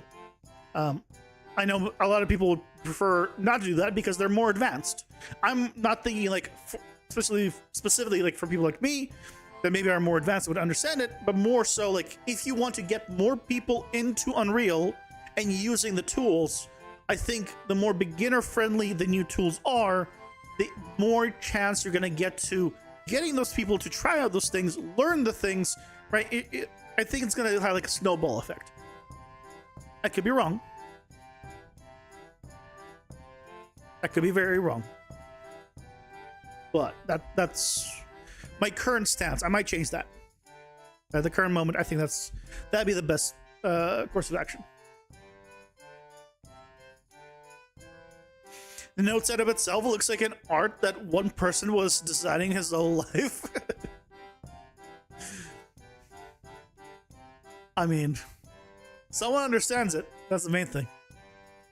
The node setup itself looks like the art. Oh yeah. You find that ultra beginner stuff is so far removed from the context of being real game art, it isn't helpful to you? I don't mean ultra beginner stuff, right? You don't want to be like, oh yeah, you know, here's a node, here's how you plug it in. I don't mean that, but like if you make a new, like let's say, PCG, it's like documentation, right? I want it to be the level of like documentation. If you're not going to go into if you're not going to write documentation where you explain the super advanced thing, then basically make the super simple thing equivalent to what you would make in documentation. I think that's the better example, right? If you're not going to explain how to use the super complex thing, then make a simple thing and explain how to do that. And then also have the complex thing available, right?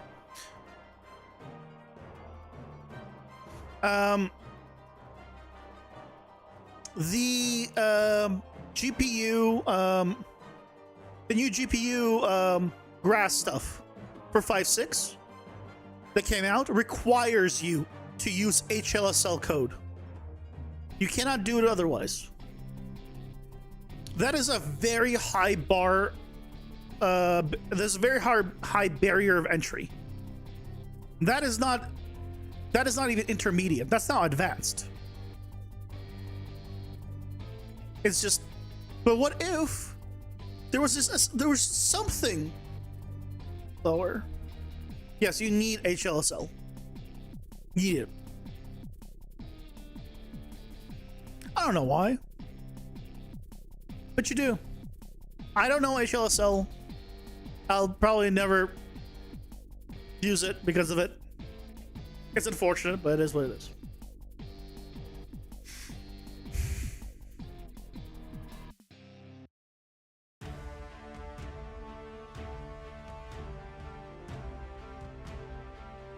Unreal Engine is very not beginner friendly. That slows the whole dev community down a lot. I think Unreal Engine is very beginner friendly. It is. if you like don't know Unreal Engine and you would want to get started with Unreal Engine, I think it is one of the easiest things to get into because there's just so many beginner tutorials on YouTube. It's insane. You can like, there's channels dedicated to just beginners. Gorka Games. If you're getting started with like blueprints in Unreal Engine and you've never touched them before, that channel has hundreds of thousands of hours. I mean, definitely thousands of hours of very beginner stuff. Is it the highest quality stuff and the perfect way to do things? No, but you're a beginner. It doesn't matter. The point is, I think Unreal is one of the easiest things to get into. Now, it has a very, very high ceiling. The ceiling in Unreal, you're not touching. You will look up at that ceiling and be like, man, I wish that chandelier was a little lower so maybe I can climb it, but you're not touching it. But the steps are shallow, so you can walk up. It'll just take a while.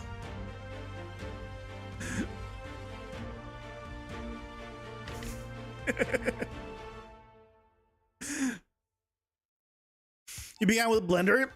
It felt like fluffy pillow that you fell into. The community with a ton of tutorials helps a lot. Unreal though, documentation is not even a thing there. Yeah, I see. I don't do documentation. I do tutorials, like video tutorials, and there's so much on YouTube. You can find anything, any basic thing on YouTube. You have a tutorial for it. Anything. Once you start getting intermediate to advanced, right, then it's a little harder to find something, but usually you'll find something anyways, and by that point you should know enough of the beginner stuff to basically be in an intermediate to understand what you need to do. Start building upon yourself a bit. Because obviously you're not going to have the super advanced stuff on YouTube, because people who are super advanced don't want to share that for whatever reason. I find that a lot of the very smart people want to cage that information. They just want to hold it to themselves and not share it with anybody. It's their secret. It's theirs. No one touch. Go away. Right? But realistically speaking, if you share that information, everyone else is going to start using it. They're going to find some way of improving it or making something else that works with it, or, you know, whatever, building upon it basically. And hey, you get to benefit from that by seeing, hey, they've built on top of it, let me build on top of what they did, right? And that's how that civilization works, right? We build upon each other. So, yeah. It's why I want to do the tutorials also for PCGEX. Because I felt that the more people start using PCGX, the more stuff there's going to be on YouTube for it, and the more stuff there's going to be, the easier it'll be for everyone to start getting into it. The easier it is, the more people will get into it, right? Again, it builds up on itself. It's great.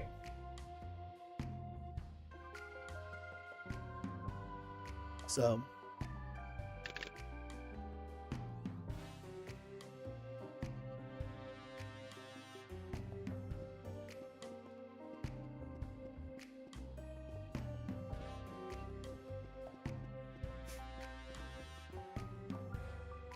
that's why you want to team up with the road thing.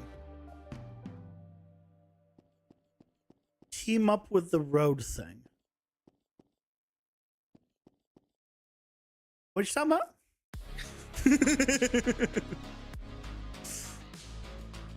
What road thing?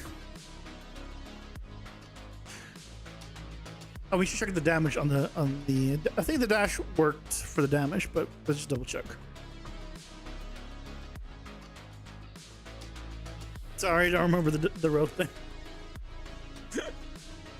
Or at least I don't know what the reference is.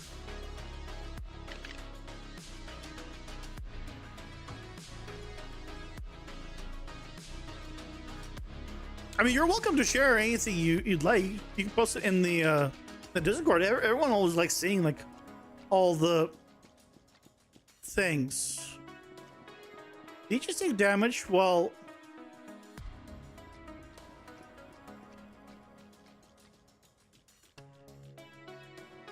Did he take damage?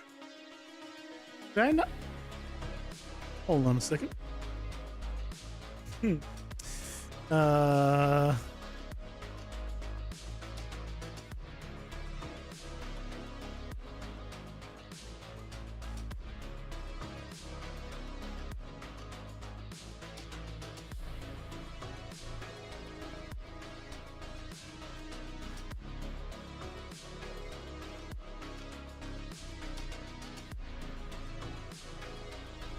You don't have that much to share yet? That's okay. Are we talking about something? No, no. No, we're not talking about Pirates of the Caribbean stuff.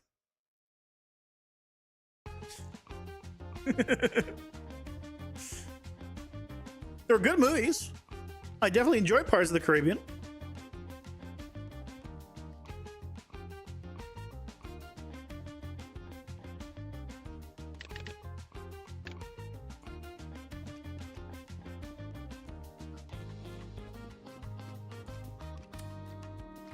What? Oh, I see. Why is this still here? What?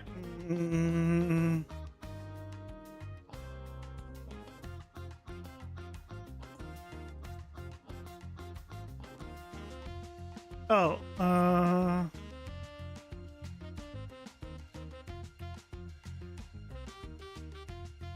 can I do add event like on like end of the on particle spawn burst on particle death? Does this trigger?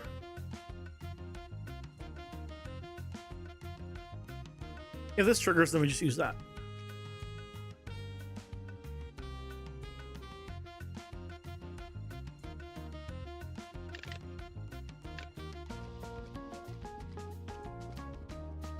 No, it doesn't trigger.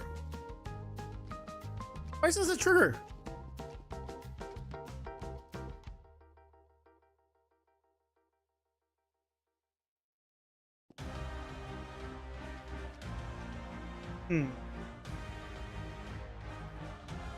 Why you no trigger?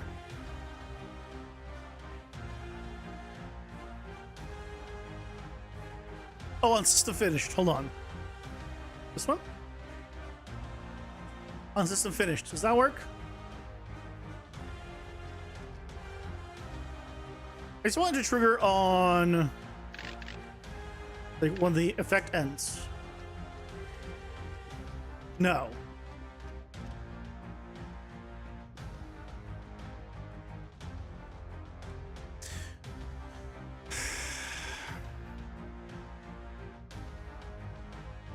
Have a good one, Igor. Thanks for stopping by. Hope you have a good night's rest.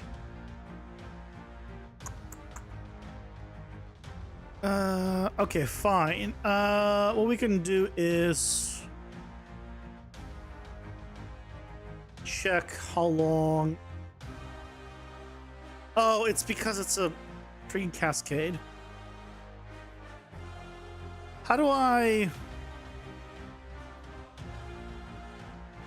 There's no timeline thing. I can't see how long this takes.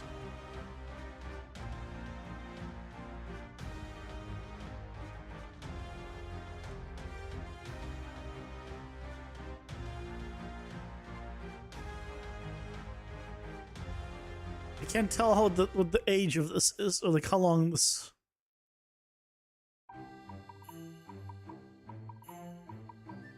Is there any way? Okay, you know what? Let's just change the lifetime of this.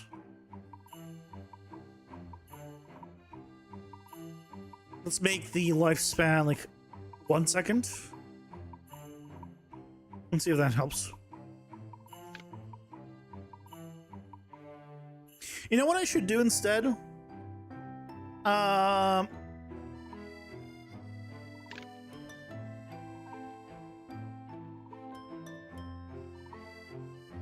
I was gonna say I should just do a trace, but no, the trace is not gonna help. That was too long still. Let's do 0.6.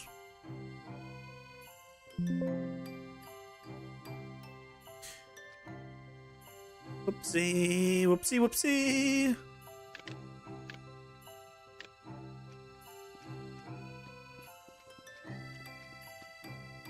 That's too long. 0.4.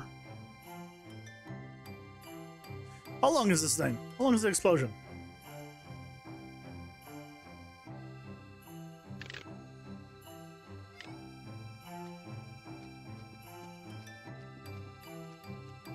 That's better.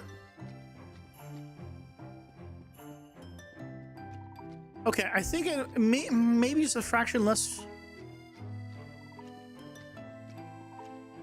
Yeah, to regen stamina. There we go. Let's do like 0.35 maybe. I don't want to cut it off too early also, so it might be 0.4 is the best spot.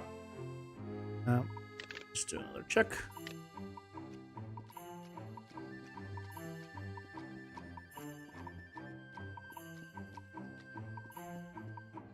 That seemed good.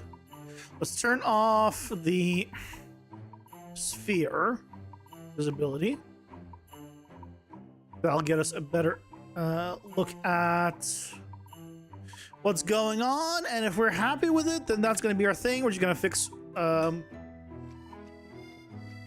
yeah, I think that's fine. Yeah, there you go. Okay.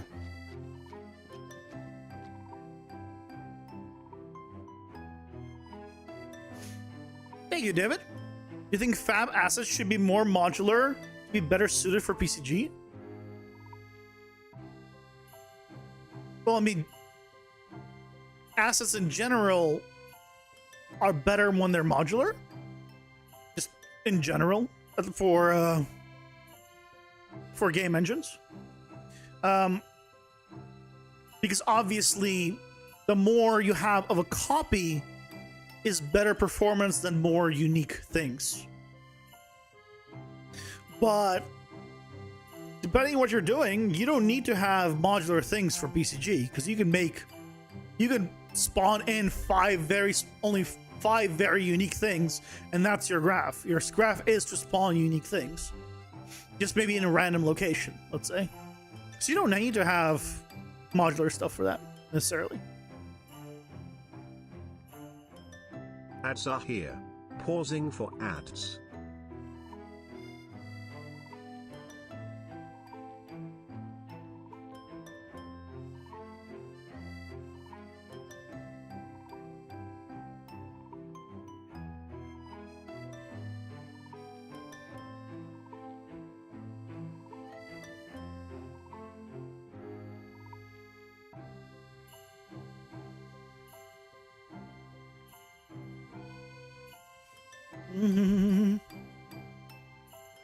Yeah, PCG is just a point scatter.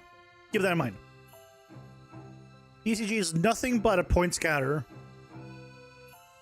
You can scatter points in different ways, but what you put in those points is all up to you.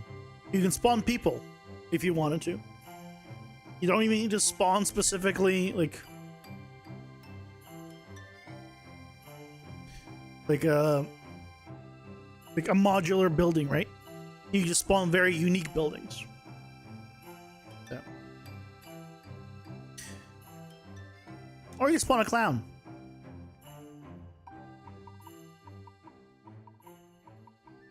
I know some people have fears of clowns. Like, that's a thing. Does that translate to jesters? Does anyone know?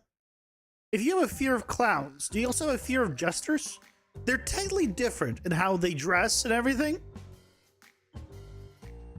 But they're both meant to make someone laugh, in a sense. That's the real questions I want to know. What if you brought a jester to a kid's party? Would people be happy or sad?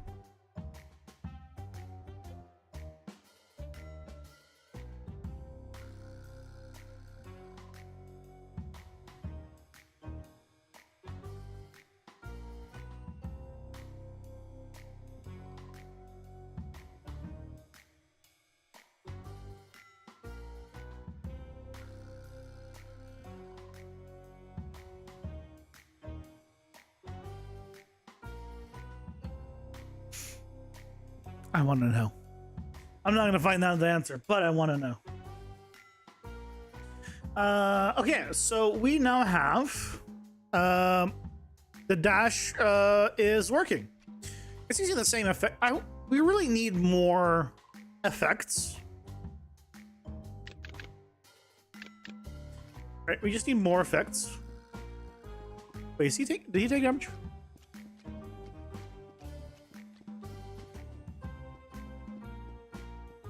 Oh yeah, if I actually land it, it'll do damage.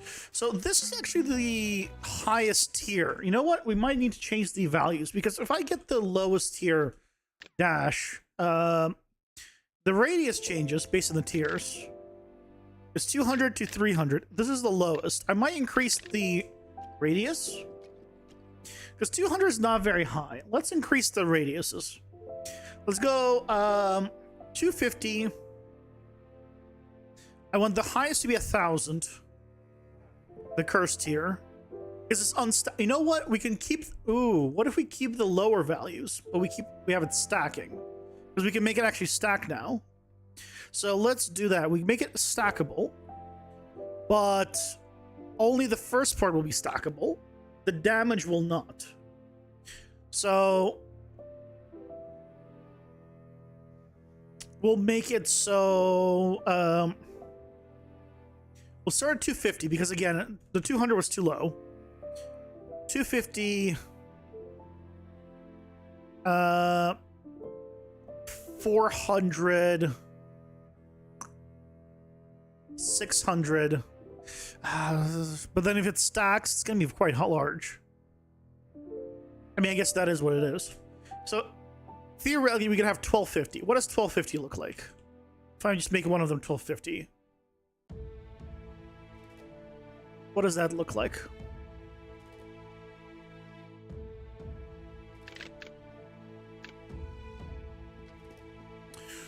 Ooh, yeah. That's too big. Okay, we don't want that big. Okay. Let's tone that down. So let's do 250, 300, 400, which would be 850 total.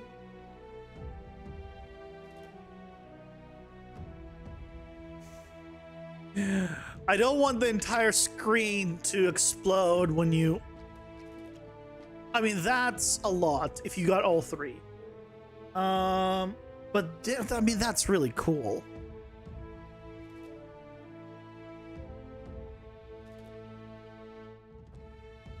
You know what?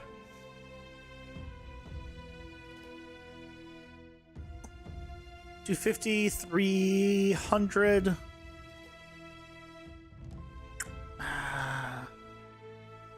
Okay, let's do 2, 3, 4, 5. Theoretically, if you got really lucky, you could get 1,500, which would be very wide explosion. And then you get up to 30 damage as the base.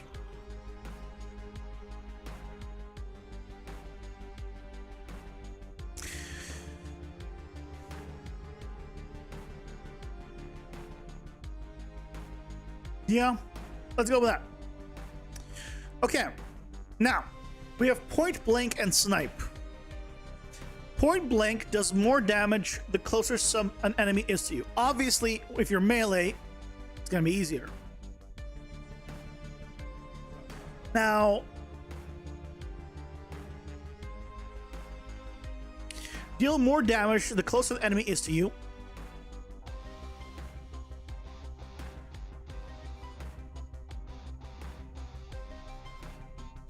Blank percent more damage at melee range, which is like the maximum more damage. So 5, 7, 10. I think the numbers are too low. So let's do 10, 15, 20, 30.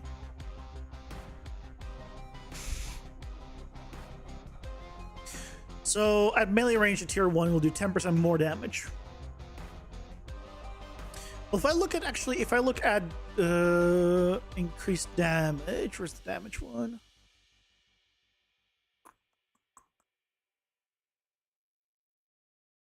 Damage boost.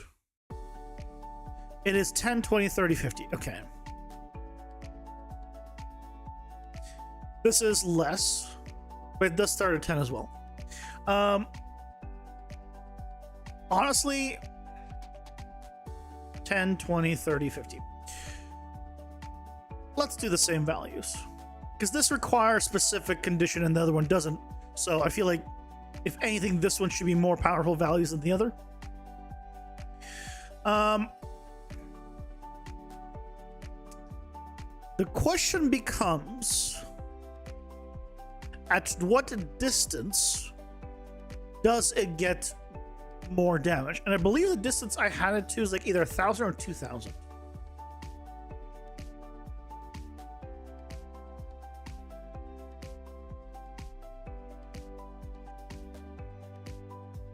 So here,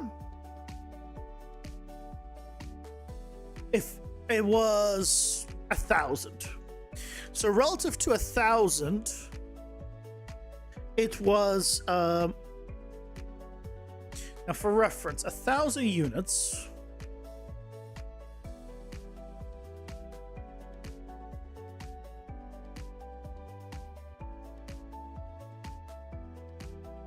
is this. So this is 1,000 units. So, and I think that's a reasonable distance. So obviously, if they're further away or at this distance, it does default damage. And as soon as it starts coming into this range, you start increasing the damage linearly. So at a halfway point, you get 5% out of the 10%. So at this range. So you'll get, if you're melee especially, you'll just always be getting a boost. Once they're in like full melee range, you get the full bonus because I have it at 150 around you at 150 radius, which pretty much if you're touching them, you're getting the full bonus. So I think the distance is fine. And I have the same thing for the other way. Also this distance. You get maximum damage boost when they're 1,000 units away.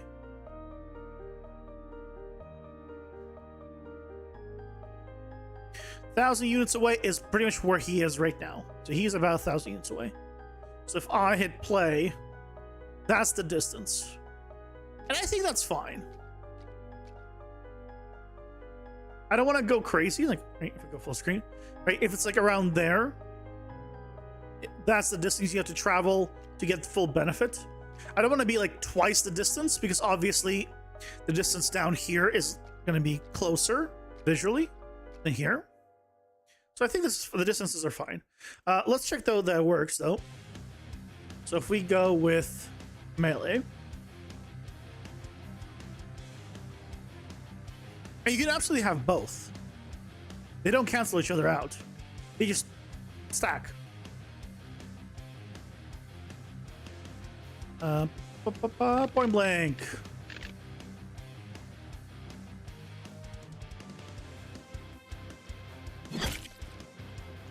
$15. Why am I doing still 15?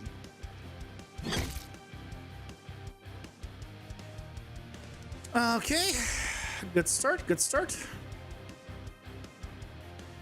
Why am I still doing 15?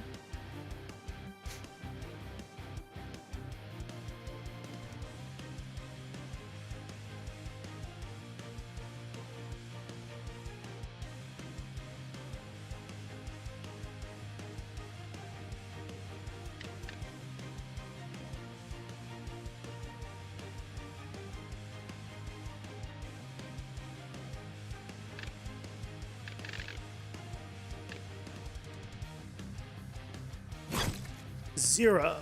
Great. Why?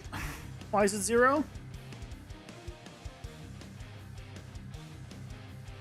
Why are we getting 0? Oh.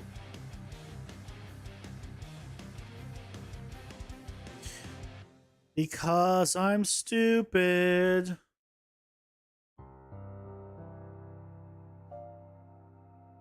Don't forget that.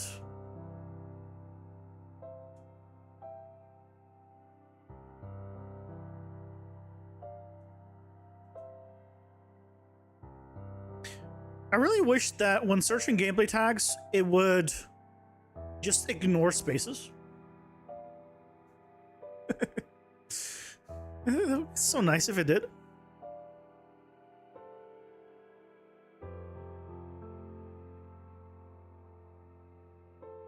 It makes life a little bit easier.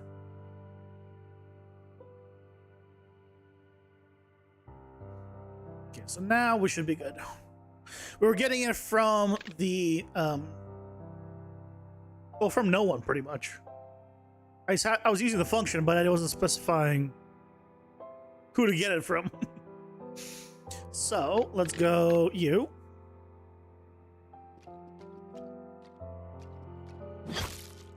$19.5, there we go.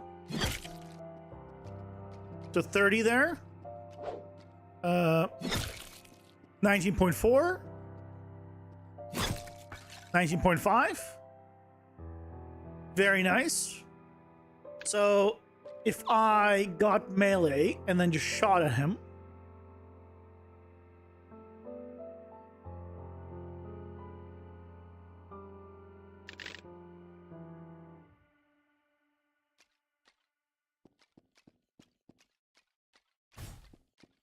$16 damage, 15.6. Okay, so it's 16 damage, right? So at that distance, we're already getting a little benefit to it. So 17. So even at, as a ranged, at a distance that I feel comfortable shooting at him, we get a benefit. So, which is nice. I think that's a good number. Okay. The only thing is,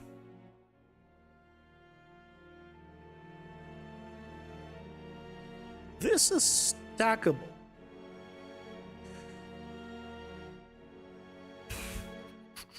Well, I guess the other one is too, right?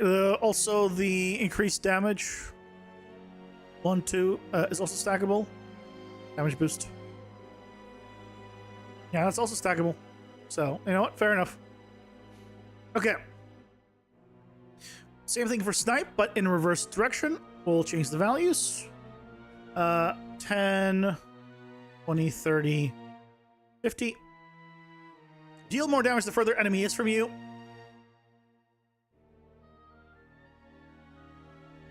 Blank more damage after blank units away. So in this case, is 1,000 units away.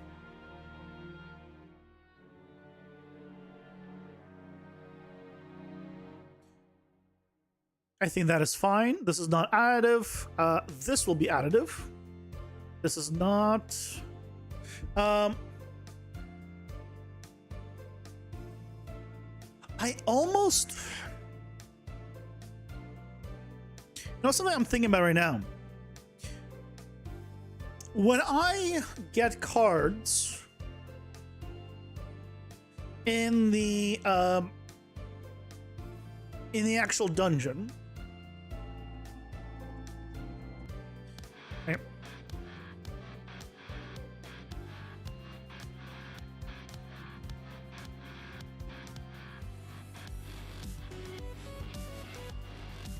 Right, so if I'm here and I got myself, like, let's say a couple of cards,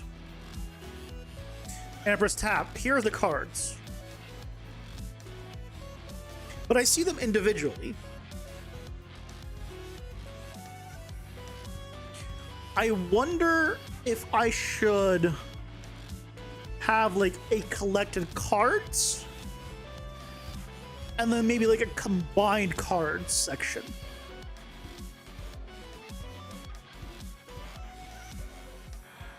Maybe that'd be cool to add, because that way you would know once you picked up multiple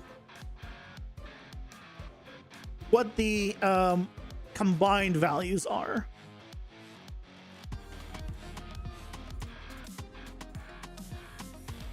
Right, so let's say I grab multiple armor ones for tier 1, 2, 3.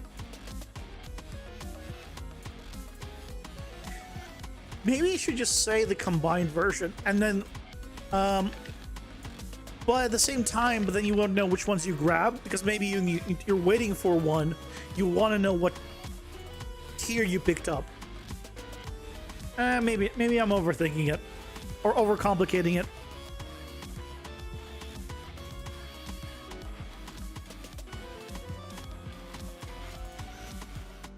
Well, Spit has something like that for explaining how combined power-ups work. Oh, really?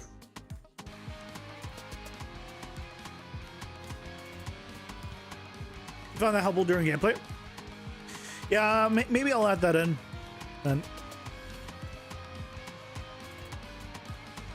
Maybe I'll add that in. That's somehow.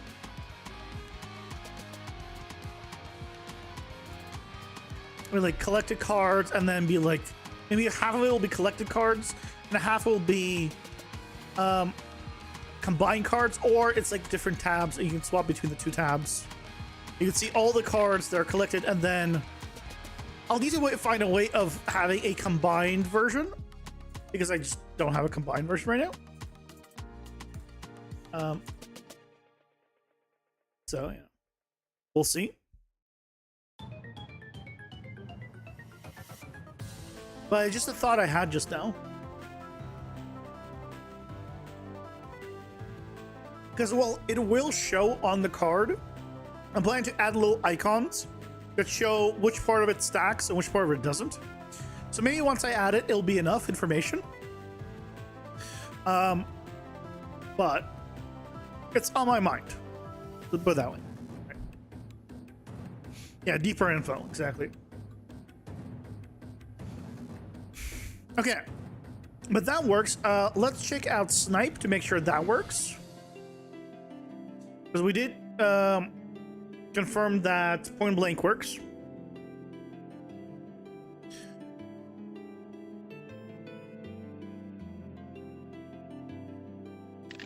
Snipe. Immediately just do the 47. That was more damage. 15.02. Yeah, not that much more damage, but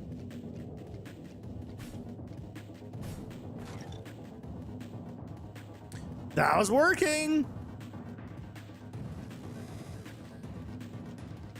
Perfect. You're gonna be a good test dummy. You're not gonna die as quickly.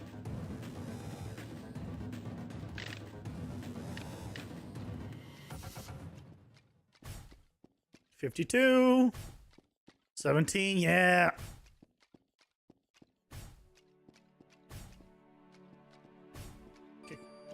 Okay, I need to figure a way around this freaking aim problem. Hades Front has the same problem. And I don't know a solution. Because if Hades has the same problem, I don't know how to solve this. The problem is a matter of perspective.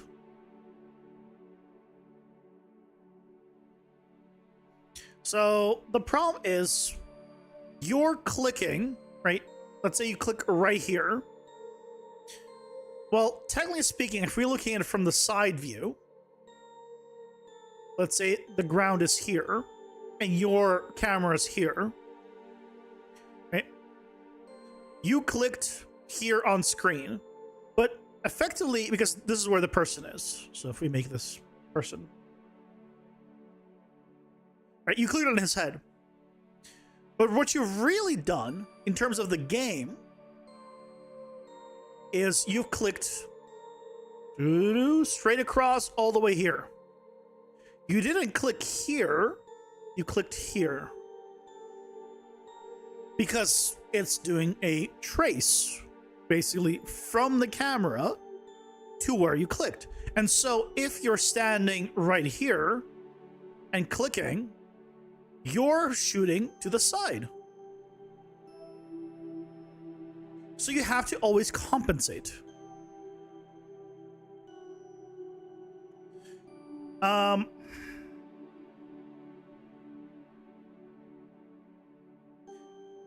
And Again, Hades has this problem. Hades is a big game, right? Made by experienced people. So I don't know the solution to this.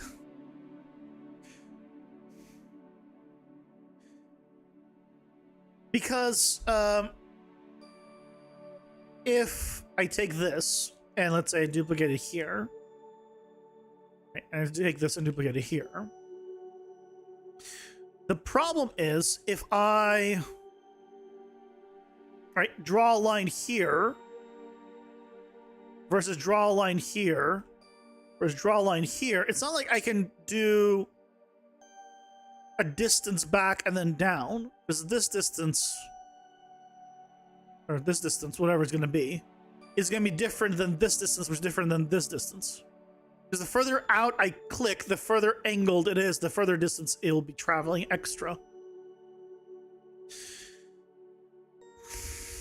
So, yeah. Half of their bug fixes have been related to hitboxes. I don't blame them. What I might do, actually, is if you clicked... What if... here's an idea, actually. I'm thinking right now.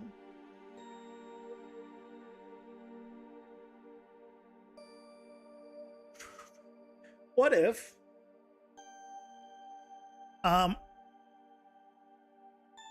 we do the trace here, but it doesn't return to this position. Instead, it does a, let's say, sphere trace around it, a multi-sphere trace, finds any enemies. If any enemies are within range of this, it finds whichever one is closest to the camera, or closest to this position. So I guess I just do a regular sphere trace. And then if it finds one, instead uses the location of the enemy instead of where you clicked. So if you miss, you have a certain range that you can kind of click around the enemy and still be hitting the enemy in terms of like telling it where to attack. It's sort of like, you know, aim assist effectively. I'm imagining, I don't know how aim assist actually works behind the scenes, but I'm thinking of it like basically aim assist. Will this be a terrible idea to do?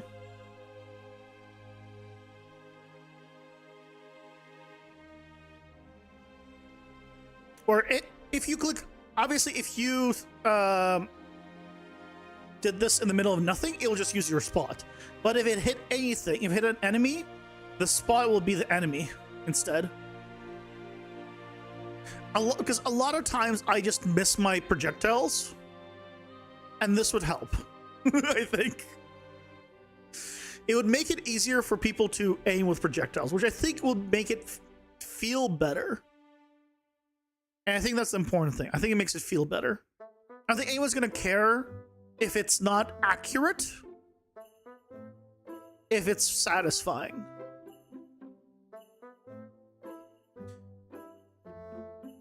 So I think we might introduce this.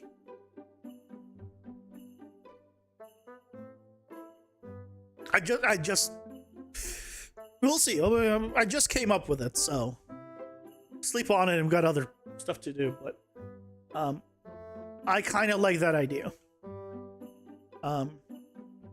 Maybe I will hate it tomorrow.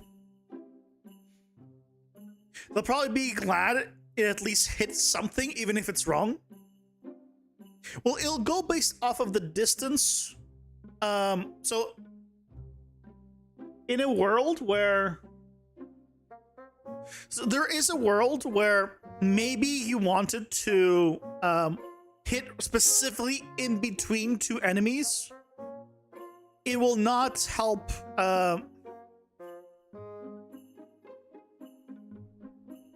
It would go 2-1. Oh, you know what I could do? In a scenario where you want to hit in between enemies, it could do a multi-trace and then find the middle point of wherever they are, of whatever it traced, and shoots there.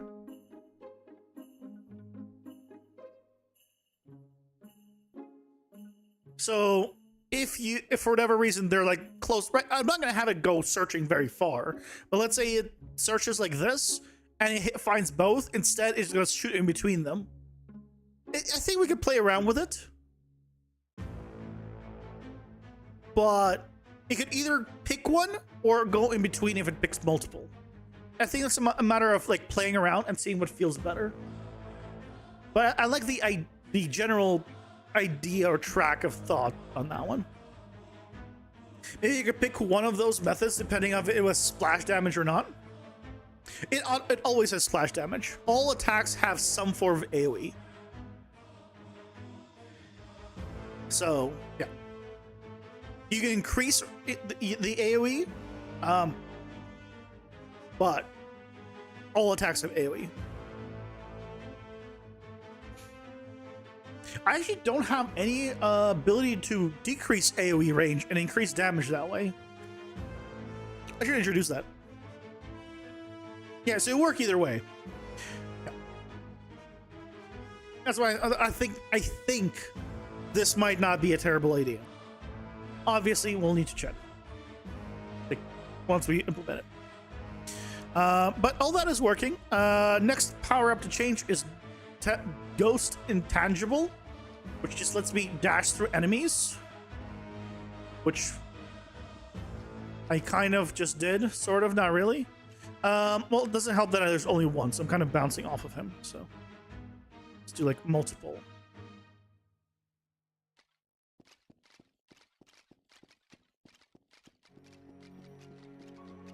Ads are here. Okay, there we go. Pausing So for I hit the body. So they can body block me. So we'll check intangible dash after that, which basically should allow me to go through enemies.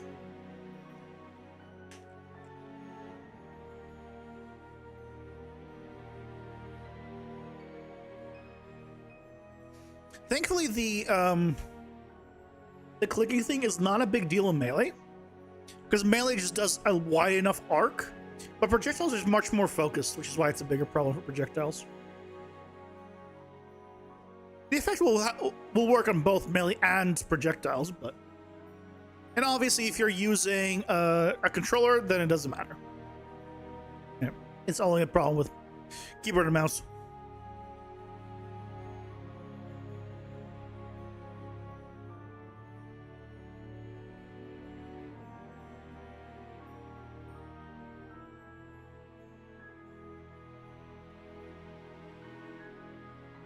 Oh yeah. Do you guys see an XP thing in my live stream at the top of the chat on YouTube?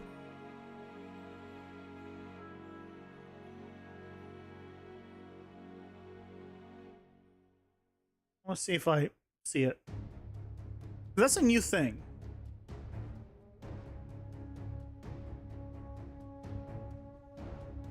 No, it's not there. I got an email about like, yeah, I'm looking at it here. It's supposed to be up here, but yeah, it's definitely not here. So apparently they're rolling out a thing, and I got an email apparently that like I have it, but clearly I don't. Unless it's an option. Stream settings. No, I don't see any new stream settings.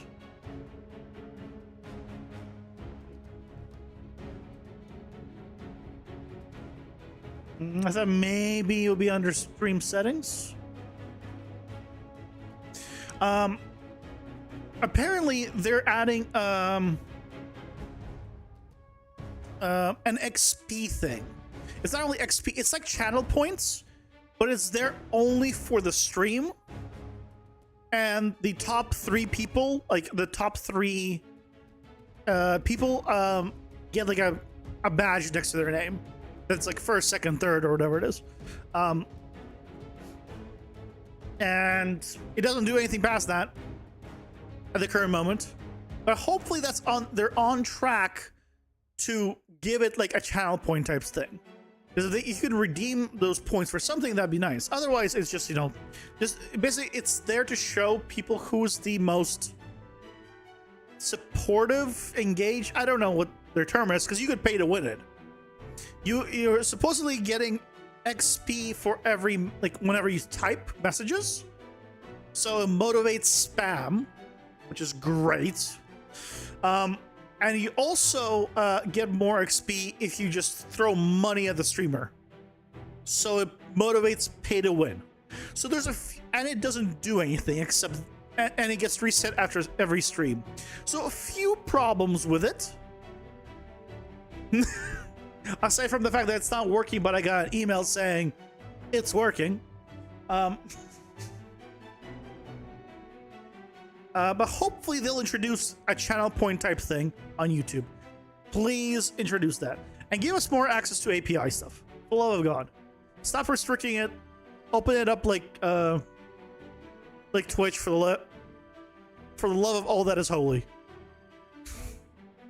Let us do, like, imagine if YouTube could have the same kind of cool functionality like Twitch through, like, redeems. It was so good. So good. Even if how you got the channel points isn't through just watching, it's engaging, it's fine. Like, but come on, YouTube. I believe. But I guess it's not there yet. Oh yeah, intangible death. Intangible dash. So if I got myself intangible dash, so we can dash through enemies, but less distance. So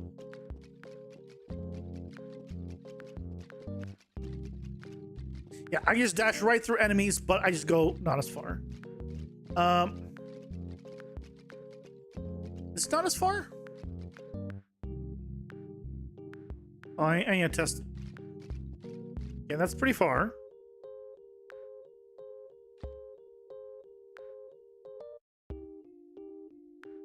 %40 less dash distance. Oh, because I got this one. No, I want to get the worst one to really test it.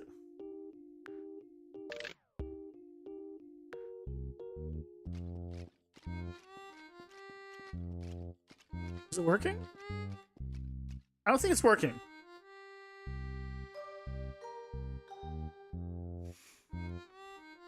You do improvised music and can imagine some really cool redeems, but you don't want to stream on Twitch. I mean, I don't blame you. It's I don't know what the hell Twitch is doing these days. I don't.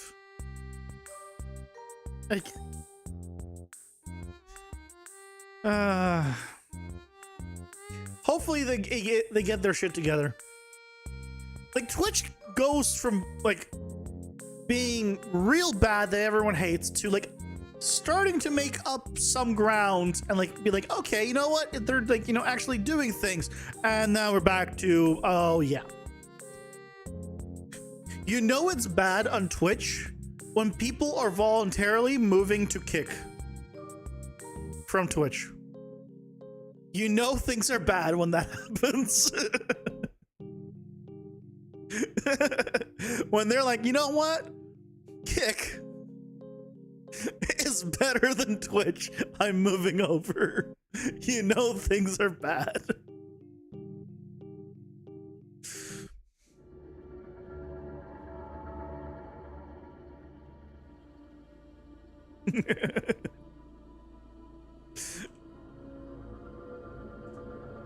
I keep up with all that kind of stuff.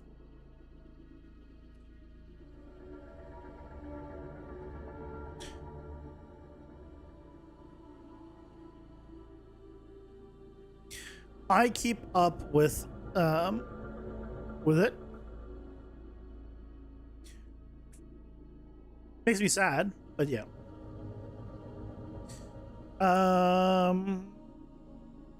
So that seems like it's working. Oh, I guess you know what we could do is do a 1 minus. Yeah, yeah. Let's do a print string. Let's have this be a little more scientific.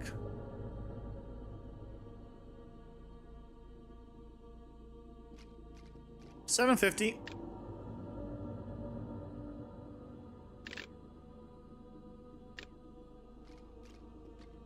$750. Good job. Okay, it's not working at all. Good job. Why is this not working at all? So I was right about it not working. The question is why.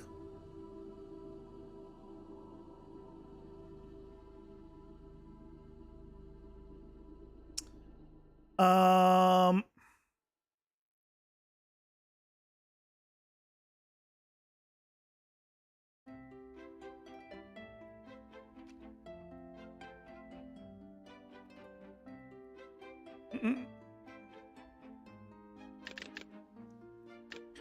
What's the problem? 1.0.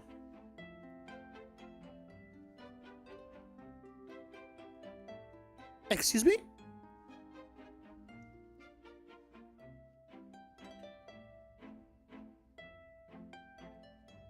This.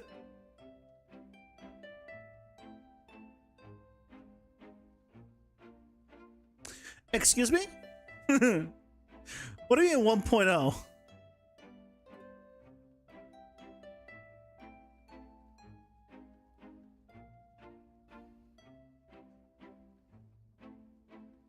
Um.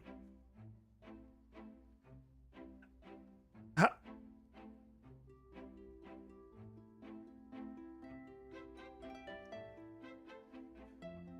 What? uh. 0.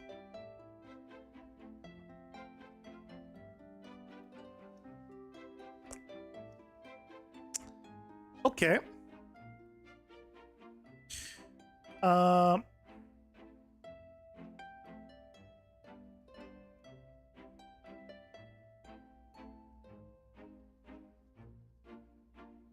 Okay.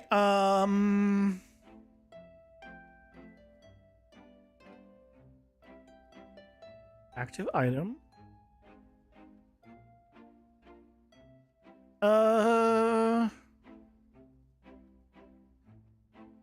What? How? Why are we the way we are?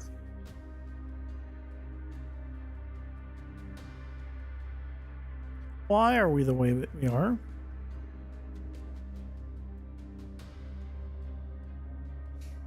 I don't think we have anything here, right?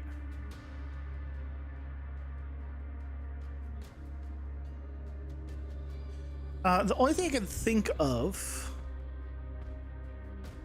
here. Dash. Oh, we don't need the start one here anymore, so we delete this one. No, dash intangible, right there. It's 0 on everything.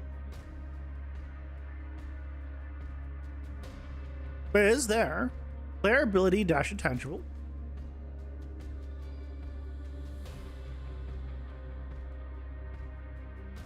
Dash intangible.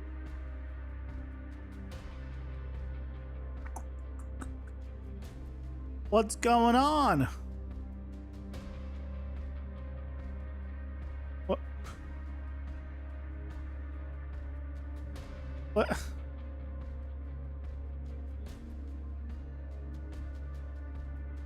What's going on? Why are we getting 0? Okay, 0 here makes sense.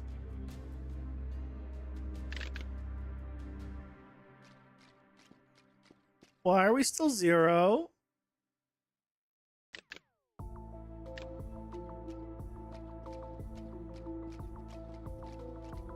Why are we still 0?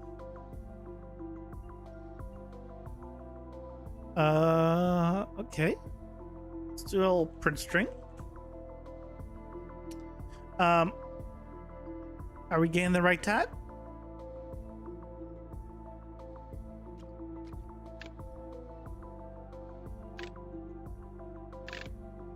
Yes. Okay.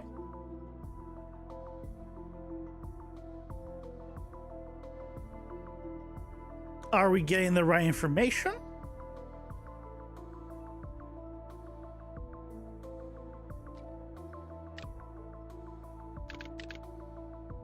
No. Why are we not getting the right information?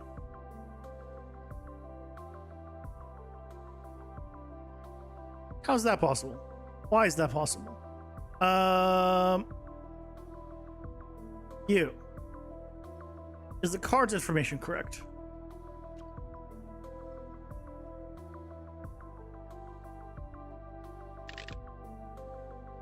Yes. Okay, so we're passing the right information.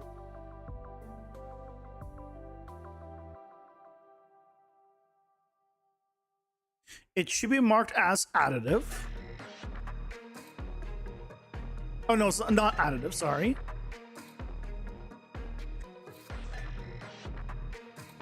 So it's going to go off of false. So the problem is here, this is probably returning 0 for whatever reason. Okay. We're going to find what the hell the problem is. There's a math problem somewhere. Somehow. Yep, this is where it's returning 0. So instead, I want to know...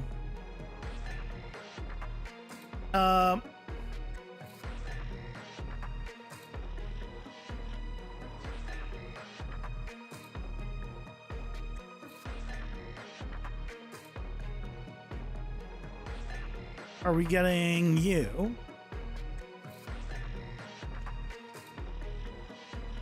Oh, I think I might know why. Oh, I know why. I just figured out why. I just figured out why. I didn't account for this in all my calculations. So the reason why this is happening is I'm checking if the numbers get smaller, then it is a less than. If the numbers get bigger, then then we're increasing numbers. But if we're doing less, then the default is 0. So obviously cause a problem.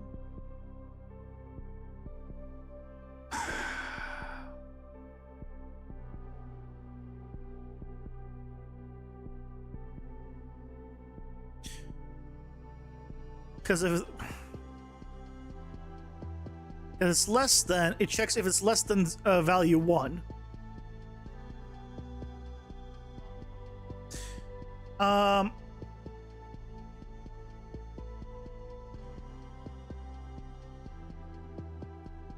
damn it.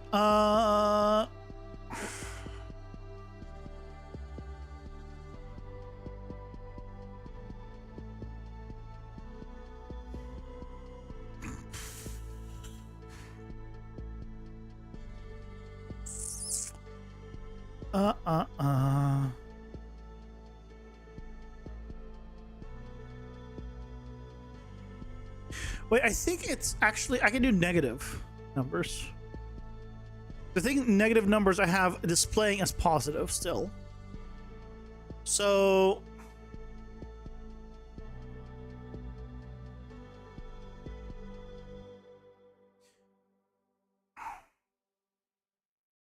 But then this will not work either. Because it's going to go greater. Yeah, it's still positive.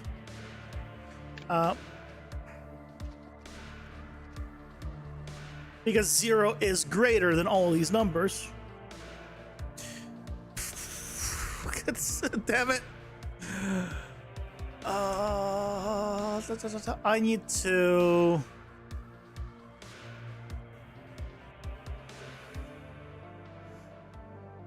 Okay, so here's what we can do.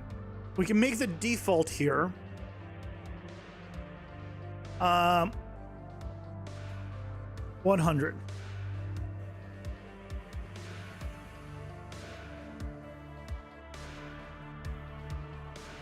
So you made the default 100, which will make it so we'll have 100 divided by 100 is 1. 1 minus 1 is 0, which we don't want either. Because then we divide by 0.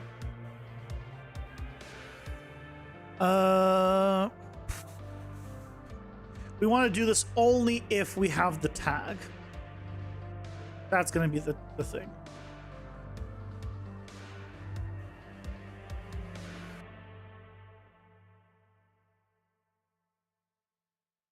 Can't delete. Gotta reopen it. Thanks, Unreal.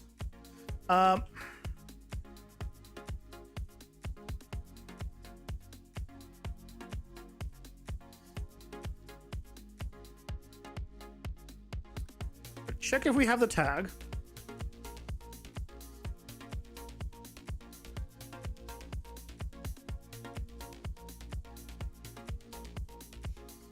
And here we do a select based off of this. If we don't have it, it's just 1. If we do have it, then it will use this value.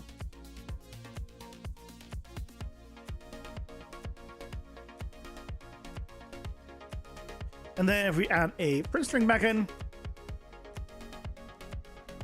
this should work. We keep the value at 100 so it overwrites lower. So right now it's 0. Oh, wait. Did I not make this 1? Am I crazy? I thought I made that 1. Okay.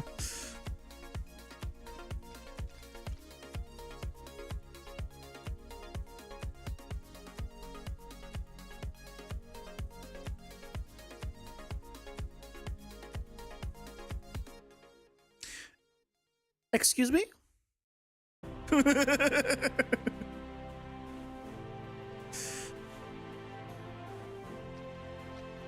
Why is it returning 0?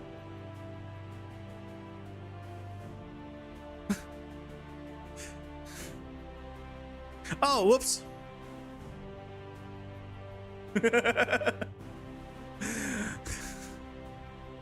That's why. Did I enter my stream? Came back a while ago. Something different. All good. There we go. 750. And then if I do you 300. Yay, it works now. So now we're good. Now it actually is reducing it properly. Yay! We fixed it.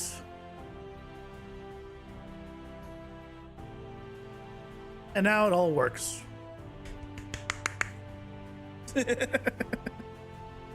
Yay! And now that you're back, Run, we can officially end the stream.